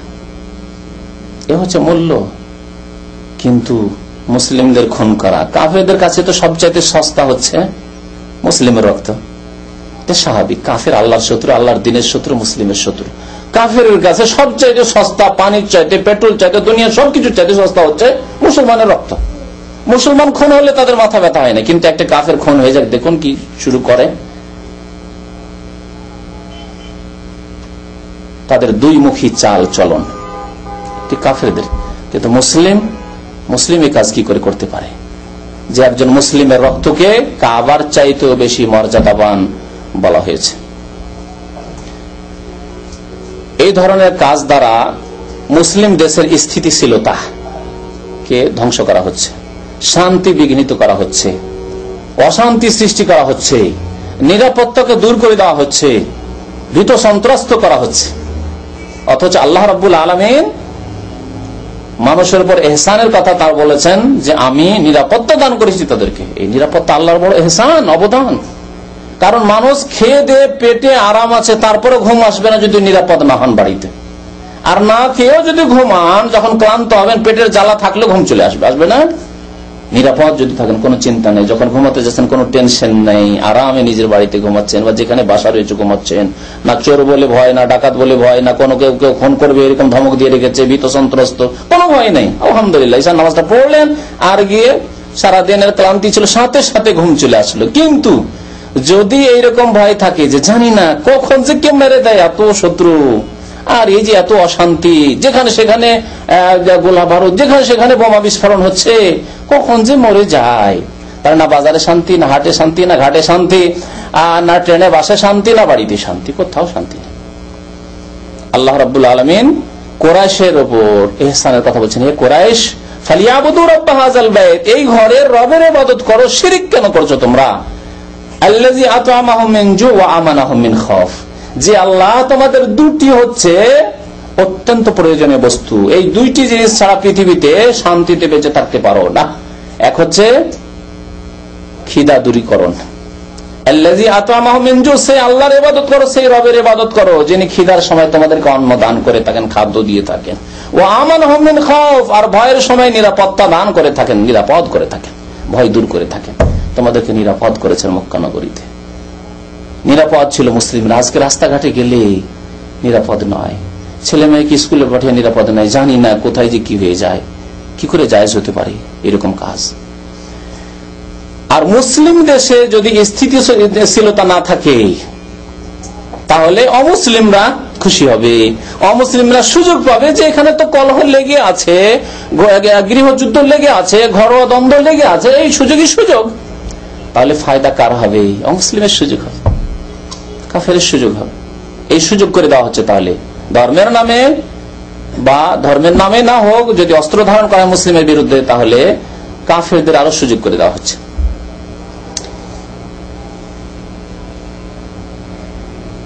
মানুষের বিরুদ্ধে অস্ত্র ধারণ করে ধন সম্পদ নষ্ট করা হচ্ছে, অনেকের জীবনকে বিপন্ন করা হচ্ছে, নষ্ট করা হচ্ছে। এটা কি করে জায়েজ হতে পারে? জীবন সম্পর্কে শুনলেন, ধন সম্পদ সম্পর্কে আল্লাহ রাব্বুল আলামিন কঠোরভাবে নিষেধ করেছেন, কঠোরভাবে নিষেধ করেছেন। নবী মুহাম্মদ রাসূলুল্লাহ সাল্লাল্লাহু আলাইহি সাল্লাম ধন সম্পদ নষ্ট করতে নিষেধ করেছেন। আগে প্রথম আয়াত পড়েছি, ওয়াইজা তাওয়াল্লা সাফিল আরদ লিইফসিদা ফিহা ওয়া ইউহলিকাল হারসা ওয়ান নাসল। সুতরাং মুসলিমদের যেমন জীবন, তেমনি ধন সম্পদ, তেমনি ইজ্জত আবরু মান সম্মান সবকিছু হচ্ছে সম্মানিত। আর মুসলিম দেশে অস্ত্র ব্যবহার করে একটা ঘর বাড়িও যদি নষ্ট হয়, কার ধন সম্পদ নষ্ট হলো? মুসলিমের নষ্ট হলো। অমুসলিমের নষ্ট করা এইভাবে জায়েজ নাই। তাহলে মুসলিমের কি করে জায়েজ হতে পারে? এইভাবে অস্ত্র ধারণ করায় রয়েছে বিশ্বাসঘাতকতা, গাদ্দারি করা, বিশ্বাসঘাতকতা করা, খেয়ানত করা। বীর পুরুষের মতো জিহাদ নয়, বিশ্বাসঘাতকতা। মুসলিম দেশে মনে করুন অমুসলিম রয়েছে, তাদেরকে নিরাপত্তা দেওয়া হয়েছে, তাদেরকে ভিসা দেওয়া হয়েছে, তাদেরকে একামা দেওয়া হয়েছে, তাদেরকে থাকার জন্য রাষ্ট্রনেতা যাদের আনুগত্য ফরজ ইসলামিক দেশে তাদেরকে থাকতে দেওয়া হয়েছে। আর তাদেরকে যদি মারেন, এই অজুহাতেই তো সৌদি আরবে অনেক গোমরাহরা সৌদি আরবে যে অস্ত্র ব্যবহার করছে, যে কেন তাদেরকে কাফেরদেরকে এখানে জায়গা দেওয়া হয়েছে, এই অজুহাত নিয়ে তারা অস্ত্রের প্রয়োগ করছে। কখনো এটি জায়েজ নয়, এটি হচ্ছে খেয়ানত, এটি হচ্ছে বিশ্বাসঘাতকতা। তাদেরকে বলেছেন তোমাদেরকে নিরাপত্তা দেব, তোমাদের প্রয়োজন রয়েছে, তোমাদের চাকরি রয়েছে, তোমাদের খেদমতের প্রয়োজন রয়েছে, তাই তোমাদেরকে নিয়ে এসেছি। তারপরে যদি তাদের উপর অস্ত্র প্রয়োগ করেন তাহলে খেয়ানত, এ হচ্ছে গাদ্দারি করা।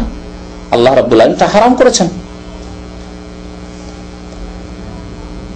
মহান আল্লাহ কোরআনে ইরশাদ করেছেন সূরা তাওবায়, ওয়াইন আহাদুম মিনাল মুসলিম ওয়াইন আহাদুম মিনাল মুশরিকিন আস্তাজারাক, কোন মুশরিক যদি তোমার কাছে আশ্রয় চায় বা তুমি আশ্রয় দিয়ে দিলে তাকে, যে এসো আমার দেশে, এসো, থাকো, এখানে কাজ করো, বসবাস করো, ফাজিরু হাত্তা ইয়াসমা কালাম আল্লাহ, তাহলে তাকে আশ্রয় দাও এবং তাকে সুযোগ করে দাও যে আল্লাহর কথা শুনুক, কোরআনের কথা শুনুক, রাসূলের কথা শুনুক, ইসলামিক সেন্টারগুলিতে আসুক, ইসলামিক সেন্টারের বইগুলি পড়ুক, এই সুযোগ করে দাও। এটি হচ্ছে ইসলামিক তরিকা।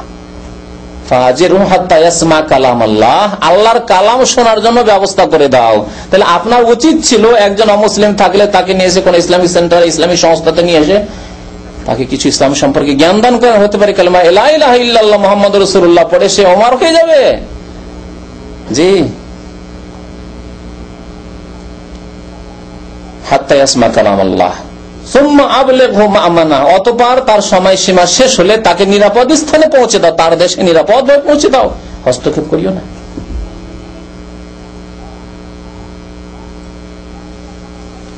মুসলিম দেশে হোক বা মুসলিম দেশে হোক, বিশেষ করে মুসলিম দেশের কথা, ইসলামিক দেশের কথা, মুসলিম দেশের কথা বলছি, যদি এরকম অস্ত্র ধারণ করা হয়, এতে আল্লাহ এবং রসুলের বিরুদ্ধাচরণ করা, এমনকি নেতৃস্থানীয়দের যে আনুগত্য করতে বলা হয়েছে তার বিরুদ্ধাচরণ করা, তাদের বিরুদ্ধে বের হওয়া, এবং খারেজি যারা আলী রাদিয়াল্লাহু তাআলা আনহুর জামানায় যারা মুসলিমদের বিরুদ্ধে প্রথম অস্ত্র ধারণ করেছিল তাদের সম্পর্কে নবী করিম সাল্লাল্লাহু আলাইহি ওয়াসাল্লাম বলেছেন তাদের লক্ষণ কি?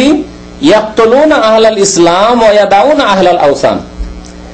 তারা প্রতিমা পূজারীদেরকে ছেড়ে দিবে, প্রতিমা পূজারীদেরকে ছেড়ে দেবে, মুশরিকদেরকে ছেড়ে দেবে, পৌত্তলিকদেরকে ছেড়ে দেবে, আর কাদেরকে খুন করবে? ওয়া ইয়াকতুলুনা আহলাল ইসলাম, মুসলিমদেরকে খুন করবে। দেখুন কেমন ভাবে এসে মুসলিমদেরকে খুন করতে হলো খারিজিরা, ফতোয়া দিতে লাগলে যারা মুসলমান নেই, কাফের হয়ে গেছে। আজকাল বাংলাদেশে যারা এই অস্ত্র ধারণ করেছে মুসলিমদের বিরুদ্ধে বা মুসলিম নেতাদের বিরুদ্ধে, মুসলিম নেতাই হোক মুসলিম দেশ হোক, এর বিরুদ্ধে তারা কি জন্য করেছে? প্রথম এখানে বিভ্রান্তির শিকার হয়েছে যে এরা মুসলিম নয়, এরা মুসলিম নয়, কাফের হয়ে গেছে। আগে বলা হয়েছে যে না, অতক্ষণ পর্যন্ত কাফের হবে না যতক্ষণ পর্যন্ত ঘোষণা না করবে যে ইসলাম অচল, কোরআন অচল, হাদিস অচল, নবীর আইন অচল, ততক্ষণ কাফের হবে না, ততক্ষণ ফাসেক জালেম রয়েছে। আর ফাসেক জালেমের বিরুদ্ধে অস্ত্র ধারণ করা যাবে না। রাস্তায় একটি লোক নামাজ পড়ে বসে আছে, অস্ত্র ধারণ করে নেবেন? কখনো না।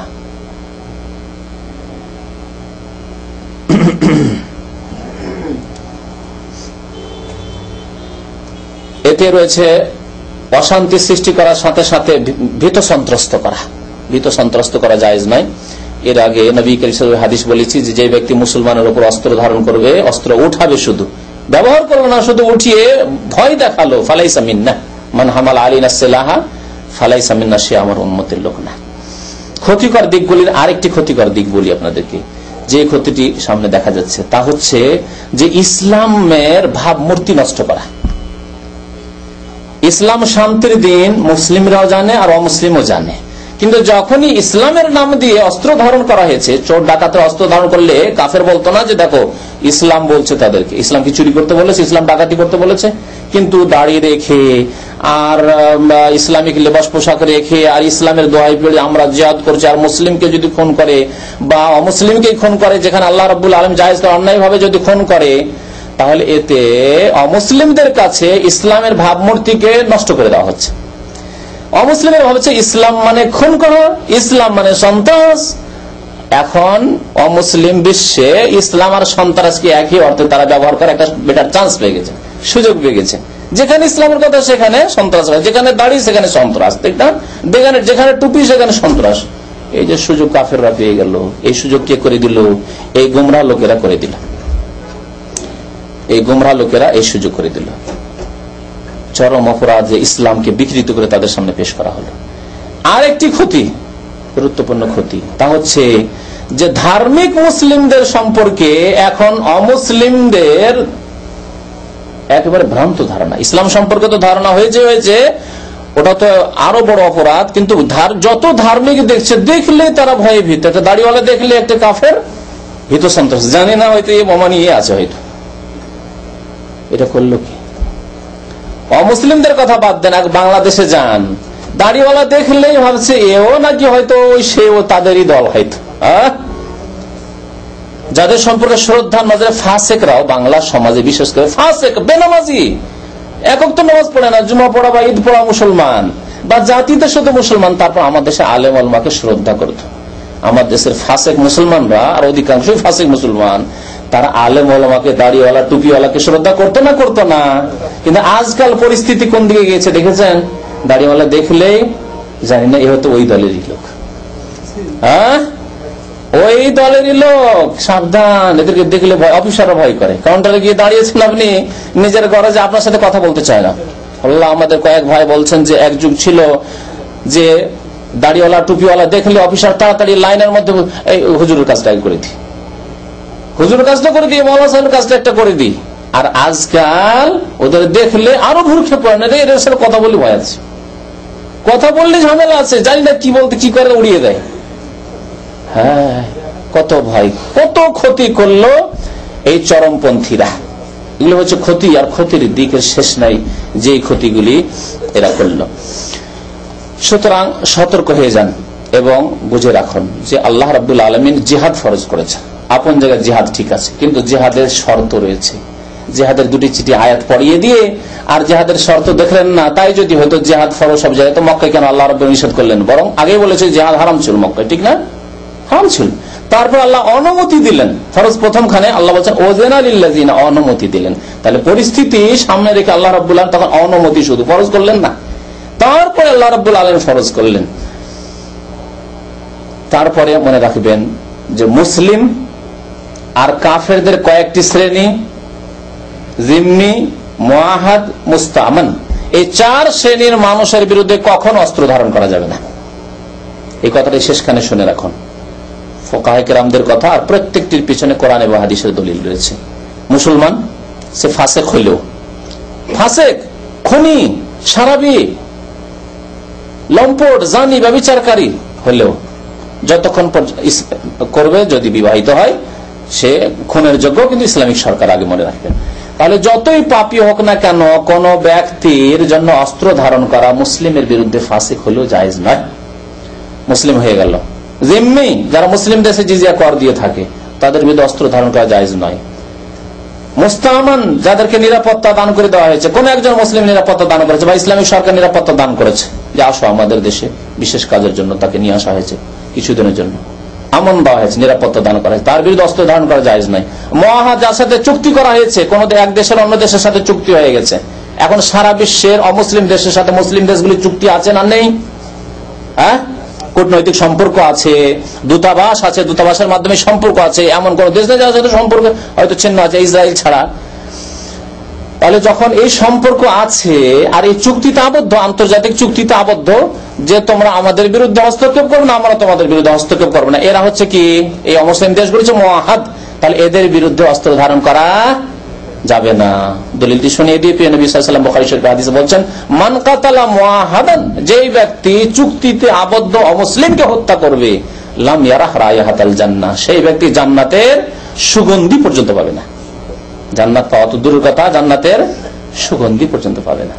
তাহলে যদি অমুসলিমকে না মারা যায়, অমুসলিম দেশেই সে রয়েছে, অথবা অমুসলিম মুসলিম দেশে রয়েছে তাকেও যদি না মারা, বাংলাদেশের হিন্দুকেও যদি না মারা যায়, তাহলে ফুসাকুল মুসলিম যারা মুসলিম ফাসেক, আধা নামাজি, নামাজি নয়, অথবা পাপী, জেনার লাইসেন্স দিয়ে রেখেছে, আপনার আরো কত কি দিয়ে রেখেছে, মদের লাইসেন্স দিয়ে রেখেছে, তাদের বিরুদ্ধে অস্ত্র ধারণ করা কি করে যেতে পারে?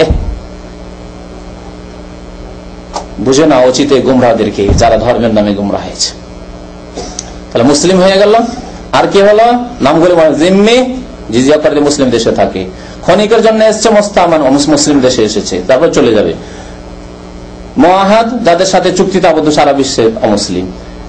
আর এই 4 শ্রেণী, 4 শ্রেণীর মানুষের বিরুদ্ধে অস্ত্র ধারণ করা কখনো যাবে না। তাহলে 5ম শ্রেণীর মানুষ শুধু বাকি থেকে গেছে, তাদেরকে কি বলা হয়? হারবি, তাদেরকে বলা হয় হারবি। তাহলে সারা বিশ্বে 5 রকমের মানুষ রয়েছে। হারবি, হারব মানে কি? যুদ্ধ। হারবি মানে ওই কাফের, যেই কাফের বা যেই কাফেরেরা মুসলিমদের বিরুদ্ধে, মুসলিম দেশের বিরুদ্ধে যুদ্ধ ঘোষণা করে রেখে দিয়েছে, বা মুসলিমদের বাড়িতে মারতে চলে এসছে, আপনার বাড়িতে আক্রমণ করার জন্য চলে এসছে, আপনি কি বসে থাকবেন যে না না না না ইসলাম মারতে নিষেধ করা হয়েছে? না, সে হারবি, তার বিরুদ্ধে তখন অস্ত্র ধারণ করুন। হ্যাঁ, বা মুসলিম দেশের বিরুদ্ধে বা মুসলিম কোন মুসলিম জাতির বিরুদ্ধে, মুসলিম সম্প্রদায়ের বিরুদ্ধে অস্ত্র ধারণ করেছে, ঘোষণা করেছে যে মারো মুসলিমকে, মুসলিম এই জন্য মারা হচ্ছে, তাহলে তখন অস্ত্র ধারণ করতে হবে। এরা হলো হারবি। আশা করি ইনশাআল্লাহ তাআলা এই বিষয়ে এটি স্পষ্ট হয়েছে। আর বাকি আরো যদি কোনো দিক থাকে জিজ্ঞাসাবাদের, তাহলে আপনারা প্রশ্ন করতে পারেন। কিছুক্ষণ যে সময় রয়েছে এতে ইনশাআল্লাহ আপনাদের প্রশ্ন উত্তর দেওয়া হবে। এছাড়াও শুক্রবারের দিনেও আমাদের প্রোগ্রাম হয় জুমার নামাজের পরে, তাতেও আপনারা প্রশ্ন করতে পারবেন, এই সংশয় দূর করে নেবেন, আর বিভ্রান্তির শিকার হবেন না। আরেকটি কথা শেষখানে বলে দিচ্ছি যে অনেক সময় দাবি সুন্দর হলেও পন্থা সুন্দর হয় না। যেমন এই যারা চরমপন্থী, তাদের দাবি যে ইসলামিক আইনের বাস্তবায়ন করো, কথা সত্য না সত্য নয়? দাবি হক না হক নয়? ন্যায্য দাবি, হক দাবি, কিন্তু পথ ভ্রান্ত পথ বেছে নিয়েছে, অস্ত্র ধারণ করা। হ্যাঁ, খুন করে আমরা ইসলামের বাস্তবায়ন করবেন না, এটি হচ্ছে ভুল পথ। এই পথ আল্লাহ এবং রসুল দান করেননি। যেমন গণতান্ত্রিক পথ আল্লাহ রসুল দান করেননি। যেমন এক শ্রেণীর লোকেরা গণতন্ত্রের পথ দিয়ে ইসলাম কায়েম করতে চায়, সেটি ভ্রান্ত পথ। এইটি ভ্রান্ত পথ যে অস্ত্রের মাধ্যমে আমরা ইসলাম কায়েম করবো বাংলাদেশে বা অমুক দেশে বা তমুক দেশে, না, ভ্রান্ত পথ। এই বিভ্রান্তিকর পথগুলি থেকে সতর্ক থাকবেন। ইসলামের দাওয়াতের কাজ করুন, ইসলামের প্রচারের কাজ করুন, নিজের বাড়ি থেকে শুরু করুন, নিজের পরিবার থেকে শুরু করুন, নিজের বংশ আত্মীয় স্বজন থেকে শুরু করুন, গ্রামবাসী দেশবাসী থেকে শুরু করুন। আল্লাহ রাব্বুল আলামিন যখন ইচ্ছা করবেন আল্লাহ এই নিয়ামত দান করবেন। মানুষ সৎ হলে আল্লাহ রাব্বুল আলামিন ইসলামিক খেলাফত, ইসলামিক নেতৃত্ব দান করবেন। সাল্লাল্লাহু আলা নবিয়িনা মুহাম্মদ ওয়া আলা আলিহি ওয়া সাহবিহি আজমাইন।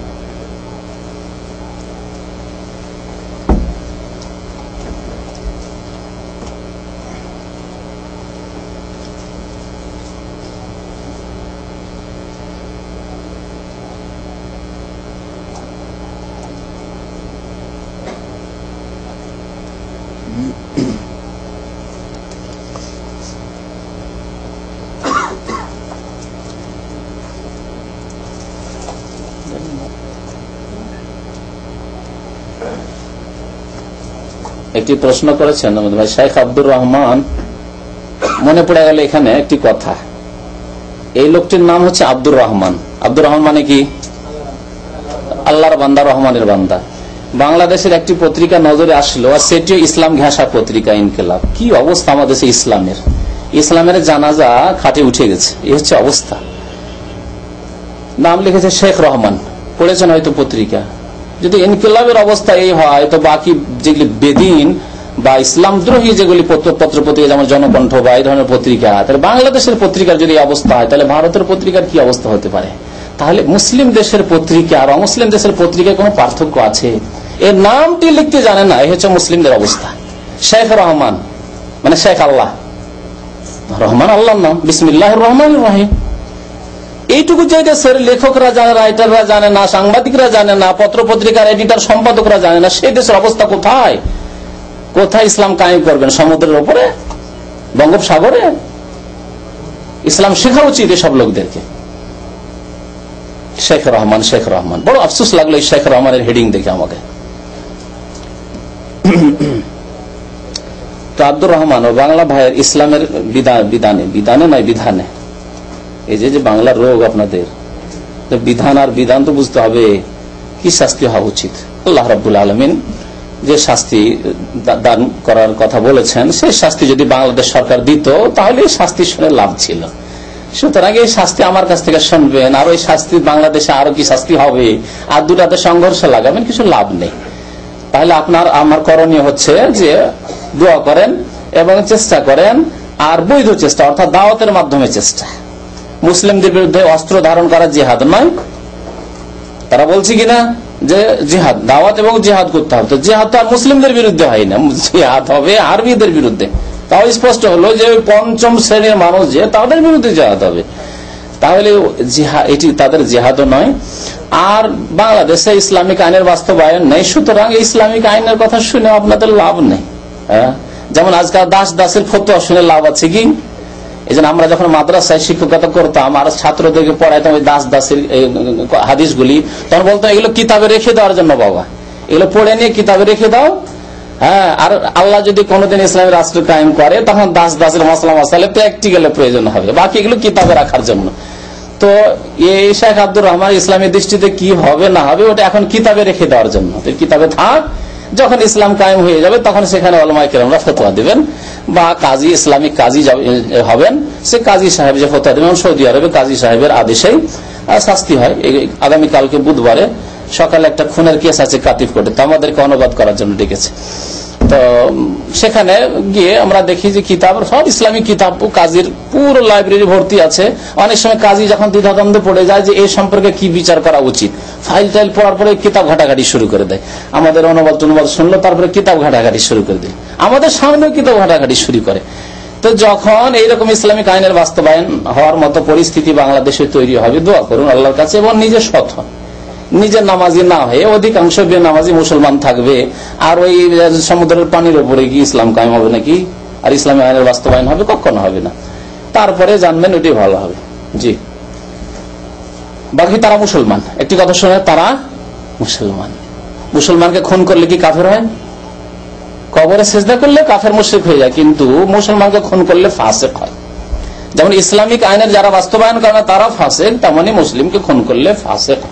আমাদের দেশের লোকের আবার লাগামহীন খানি, শেখ আব্দুর রহমান কাফের একবারে দিল ফতোয়া ঝেড়ে, অথচ ইসলাম সম্পর্কে কিছুই জানে না, বেকুফ।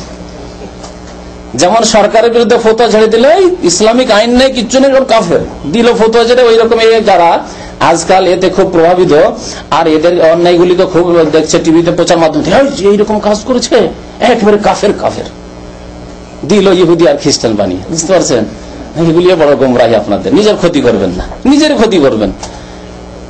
যে কোনো কাবিরা গুনাহ করলে ফাসেক হয়, গুমরাহ হয়, পথভ্রষ্ট হয়। এই জন্য পুরো বক্তব্য আমার শুনেছেন, পথভ্রষ্ট, গুমরাহ, বিভ্রান্ত, এই শব্দগুলি বারবার করে ব্যবহার করা হয়েছে। হ্যাঁ, কি আছে? ক্ষমতা যদি মহিলার উপর থাকে তাহলে কি আনুগত্য করা কেমন? আনুগত্য বৈধ ক্ষেত্রে যেমন ট্রাফিক আইন আছে, আমাদের জনকল্যাণমূলক কিছু আইন কানুন করে রেখেছে। তারপরে কোরআন ইসলামের কথা, যেমন চুরি করিও না, চোরকে ধরো, ডাকাতকে ধরো, সন্ত্রাসীকে ধরো, এই ধরনের যেগুলি আইন রয়েছে সেগুলি তো ভালো। কিন্তু বেশ্যাখানার লাইসেন্স, মাজারের জিয়ারত, মাজারে সিজদা করতে নেতা নেত্রীরা, ইত্যাদি ইত্যাদি, তখন আনুগত্য নেই, পাপের কাজে কোনো আনুগত্য নেই। আর একটি আমার মনে হয় এই প্রশ্নটি হয়েছে ওইখানে যে বাংলাদেশেও যদি এখন ইসলাম প্রতিষ্ঠিত হয়ে যায় তাহলে আনুগত্য করা ফরজ হবে, তা তখন মহিলা নিজে সরে যাবে। যখন ইসলামিক আইনের বাস্তবায়ন হবে তখন মহিলা তো থাকতেই পারে না, যেহেতু জায়েজ নেই ইসলামে, তখন মহিলা সরে গিয়ে কোন পুরুষকে নেতৃত্ব দেওয়া হবে। মহিলাদের এই বৃহৎ নেতৃত্ব নেই, মহিলাদের নেতৃত্ব বাড়িতে, অথবা ছোটখাটো মাদ্রাসা আছে, মাদ্রাসার হেড মিস্ট্রেস হতে পারে মহিলা, ছোটখাটো নেতৃত্ব জায়েজ আছে। কিন্তু বৃহৎ নেতৃত্ব ইসলামে মহিলাদের জায়েজ নয়, বরং এটি আল্লাহর আযাব গজব আসার কারণ। নবী সাল্লাল্লাহু আলাইহি ওয়াসাল্লাম বুখারী শরীফের হাদিসে বলেছেন যে ওই জাতির কোনো মুক্তি নেই যে জাতির নেতৃত্ব মহিলারা দেয়। এটি বৃহৎ নেতৃত্বের ক্ষেত্রে, ছোটখাটো মালিকানা দেওয়া যেতে পারে। আপনার স্ত্রীকে আপনি বাড়ির খরচ খরচার মালিকানা দিয়ে দিলেন, যে কেনাকাটার মালিকানা তোমার কাছে থাকলো এই টাকা, আমি তো বিদেশে থাকি, এই তো নেতৃত্ব, তাহলে এই নেতৃত্ব জায়েজ আছে, ছোট নেতৃত্ব। কিন্তু বৃহৎ নেতৃত্ব অর্থাৎ রাষ্ট্র পরিচালনার দায়িত্ব, নেতৃত্ব, খেলাফত, দেশের প্রধান, এসব জায়েজ নেই, জায়েজ নেই। সুতরাং যখন ইসলামের বাস্তবায়ন করবে তখন শেষ হয়ে গিয়ে একজন পুরুষকে আগে করে দিবে, আর ইসলামের বাস্তবায়ন করবে তখন আনুগত্য আমাদের ফরজ হয়ে যাবে।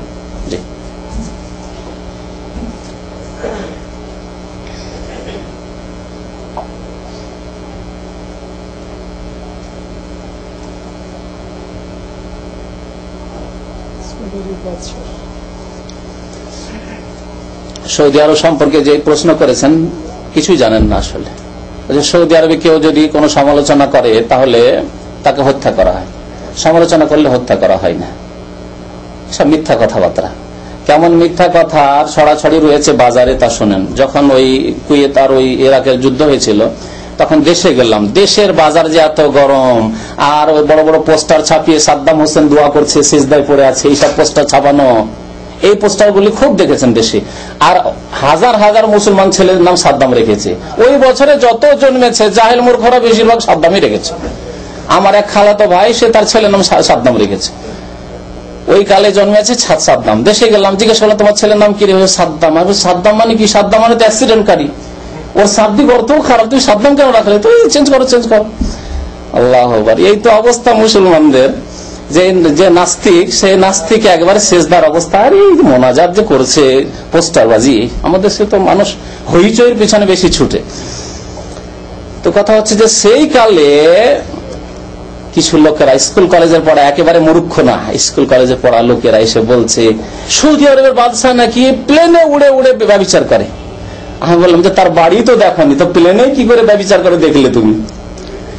তার বাড়ির অবস্থাই জানো না, আর তো প্লেনের অবস্থা কি করে জানলে? তারপর একজন লোক যদি ব্যভিচার করে তার বাড়ি ছেড়ে দিয়ে প্লেনে উড়ে উড়ে ব্যভিচার করবে? কি বোকার মতো কথাবার্তা এক শ্রেণীর লোকেরা বলে, যে কোনো বিবেক বলে কিছু নেই। বুঝতে পেরেছেন? তো ওই রকমই এই প্রশ্ন খানিকটা ওই রকমই, যে সৌদি আরবে নাকি কাউকে ধরলে হত্যা করে। তবে ইসলামিক তারিখে আগে বলে দিয়েছি, শোনেননি সেই জন্য। ইসলামিক দেশ হলে রাস্তায় নেমে যাবেন, আর ইনকিলাব জিন্দাবাদ, মানি না, ওই যে মিছিল করা অভ্যাস, পশ্চিমে মিছিল করাই কেউ শিখালো? পশ্চিমের ইউরোপিয়ানরা শিখিয়েছে, আমেরিকানরা শিখিয়েছে।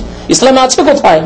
ইসলামে আছে ইসলামিক সরকার আনুগত্য ফরজ, আনুগত্য ফরজ হলে রাস্তায় বেরোতে বলেনি, মেম্বারে চড়ে চড়ে বক্তব্য করবেন এই সরকারকে চাই না, সরকারের পতন চাই, সরকারের এই দোষ, এটাও ইসলামে জায়েজ নয়। এইভাবে আগুন লাগিয়ে দেওয়া হবে সমাজে, রক্ত গরম করে দেওয়া হবে, এতে ফায়দার চাইতে ক্ষতি বেশি হবে। তাহলে ফায়দা কিসে রয়েছে? যে সরকারকে সৎ উপদেশ দিতে হবে, লিখার মাধ্যমে, চিঠির মাধ্যমে, অথবা বড় বড় আলেমদের কাছে, ছোট আলেমরা বড় আলেমদের কাছে লিখবে। এখানে প্রধান মুফতি রয়েছে, এখানে ইসলামী মন্ত্রণালয় রয়েছে, তারা ইসলামের দায়িত্ব নিয়ে রয়েছেন, তাদের উপরে দায়িত্ব রয়েছে, তাদের মাধ্যমে আলহামদুলিল্লাহ এখানে সংশোধনের কাজ হচ্ছে। আপনার কাছে খবর থাকবে তাহলে তো। এখানে মহিলাদের ড্রাইভিং লাইসেন্সের জন্য এক শ্রেণীর নাস্তিকরা বা একটু বিধর্মী যারা পশ্চিমা দেশগুলিতে পড়ে এসছে নারী পুরুষ, তারা আপ্রাণ চেষ্টা চালালো। যারা পত্র পত্রিকা এখানকার পড়েন তারা অনেকে জানেন, এই যে আরব নিউজটা পড়েন অনেকে জানেন, খুব চেষ্টা চালালো, তারা বড় বড় পর্যায়ে তারা পৌঁছেছিল, খুব চেষ্টা চালালো, কিন্তু শেষখানে দায়িত্ব ন্যস্ত হয়ে গেল ওলামায়ে কেরামদের উপর, মজলিসে শুরা। আর মজলিসে শুরা অধিকাংশ আলেম আছে, সবাই নাই, কিন্তু অধিকাংশই শরিয়ার আলেম রয়েছে। তারা বলল যে আমাদের দেশ, হিকমতের সাথে তারা জবাব দিল এই নাস্তিকদের বা এই বেদিনগুলির, যে আমাদের দেশ এই মহিলাদের ড্রাইভিং করার মতো উপযোগী হয়নি, এই দেশে এটা চলবে না, এখন আমাদের সমাজ এটা কবুল করে নেবে না। আলহামদুলিল্লাহ। তাহলে সরকার এখন ওলামাদেরকে শ্রদ্ধা করে, ওলামাদের নেতৃত্ব মানে, ওলামাদের আদেশ নেই। মজলিসে শুরার যিনি রাইস, তিনি কাবা শরীফের ইমাম সালেহ বিন হুমায়দ, ভালো করে নাম নোট করেন, না জানা থাকে তো। মজলিসে শুরার যিনি চিফ, তিনি সালেহ বিন হুমায়দ এবং কাবা শরীফের ইমাম, জুমার খুতবা দেন তিনি। আর তিনি এই বক্তব্য বলে দিলেন যে না, এখানে ড্রাইভিং এর মহিলাদেরকে অনুমতি দেওয়া হবে না। সরকার কি বললো যে না, আলেমদের কথা শুনবো না? এটি হচ্ছে সঠিক তরিকা। রাস্তায় বেরিয়ে গিয়ে এক দল বলবে যে আমরা ইনকিলাব জিন্দাবাদ, ড্রাইভিং করবো, আর এক দল করতে দেবো না। তাহলে কি হবে? যেমন হচ্ছে বাংলাদেশ আর পাকিস্তানে, আওয়ামী লীগের মিছিল আর বিএনপির মিছিল এসে দিল, লড়াই শুরু করে দিল, আর এক অপরকে খুন করা শুরু করলো। এটিকে ভালো মনে করছেন নাকি? কখনো না। কি শান্তিতে এখানে আলহামদুলিল্লাহ বাস করছেন বলুন তো। যদি এই শিখতে এই দিক থেকে এক মিছিল আসছে আর ওই দিক থেকে আরেক মিছিল, আর লড়াই শুরু হয়ে গেল, তাহলে যাবেন কোথায়? শান্তি? এই শান্তির দৃশ্য বাংলাদেশে বোঝার চেষ্টা করুন। আলহামদুলিল্লাহ শান্তি কায়েম রয়েছে এখানে, এবং ইসলামের খেদমত হচ্ছে আলহামদুলিল্লাহ। হয়ে গেছে না? আরবিদের বিরুদ্ধে যুদ্ধের কথা বললেন, ওখানে নেতৃত্বের প্রশ্ন আসবে। হ্যাঁ, ওখানে যদি যতক্ষণ পর্যন্ত আক্রমণ না হয়েছে, যদি এইরকম হয় যে প্রতিরক্ষামূলক যুদ্ধ, তাহলে নেতৃত্বের প্রয়োজন নেই। প্রতিরক্ষামূলক যুদ্ধ বুঝছেন, প্রতিরক্ষামূলক, বর্মা এসে বাংলাদেশে আক্রমণ করে দিল, আল্লাহ না করে, তখন কি করবেন? তখন ওই দেখবেন যে মহিলা আদেশ আসুক তারপরে বেরোবো না, বেরিয়ে পড়বেন, তখন বেরিয়ে পড়বেন। আমাদের বাঁচাতে হবে, আমাদের মুসলিমকে বাঁচাতে হবে, আমাদের ঘর বাড়ি ধন সম্পদ বাঁচাতে হবে, তখন বেরিয়ে পড়তে হবে।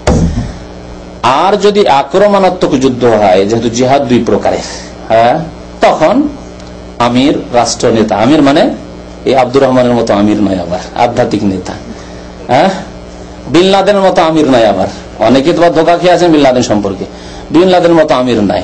যারা রাষ্ট্রের নেতৃত্বে রয়েছে এরকম আমির হইতে হবে, খলিফা, ইমাম, রাষ্ট্রনেতা নেতৃত্বে তখন আক্রমণ করতে হবে। যদি করে তারা, আর না করে আপনার জিহাদ নেই, আক্রমণাত্মক জিহাদ নেই। জিহাদ দুই প্রকার, প্রতিরক্ষামূলক আর আক্রমণাত্মক। বাংলাদেশের কিছু ইসলামিক দলের পত্র পত্রিকা কিছুদিন আগে পড়লাম, হায় আল্লাহ, সেই আলেমরা, আমাদের সমাজের বড় বড় বক্তা, তারা লিখছে যে ইসলামের শুধু প্রতিরক্ষামূলক জিহাদ আছে।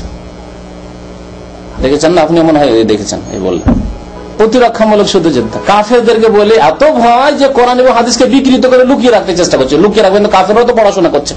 আরে কাফেরও কোরআন হাদিস পড়াশোনা করছে। যারা ওই প্রাচ্যবিদ যাদেরকে বলা হচ্ছে, পশ্চিমা প্রাচ্যবিদ, তারা কোরআন এবং হাদিস চর্চা করছে।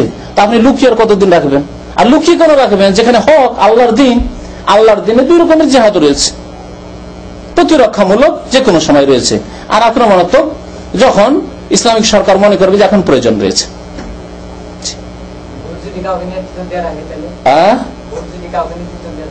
বুঝলাম না, কে? হ্যাঁ, জাতিসংঘ কেন হবে? ও নিজের দেশের মালিক, ওর কেন নেতৃত্ব দিয়ে রাখবে পরের দেশে?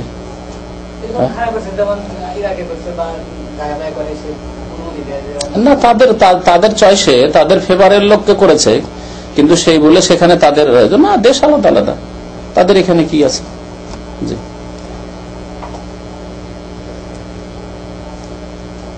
কি আছে লিখেছে, কোর্টে কোনো ফতোয়া দেওয়া চলবে না। না কি লিখেছেন, ব্যারিস্টারদেরকে বলেছিল হাসিনা ক্ষমতাকালে। ফতুয়া দিতে গিয়ে বাংলাদেশের কিছু আলেমরা যে বড় গুমরাহির শিকার হচ্ছে।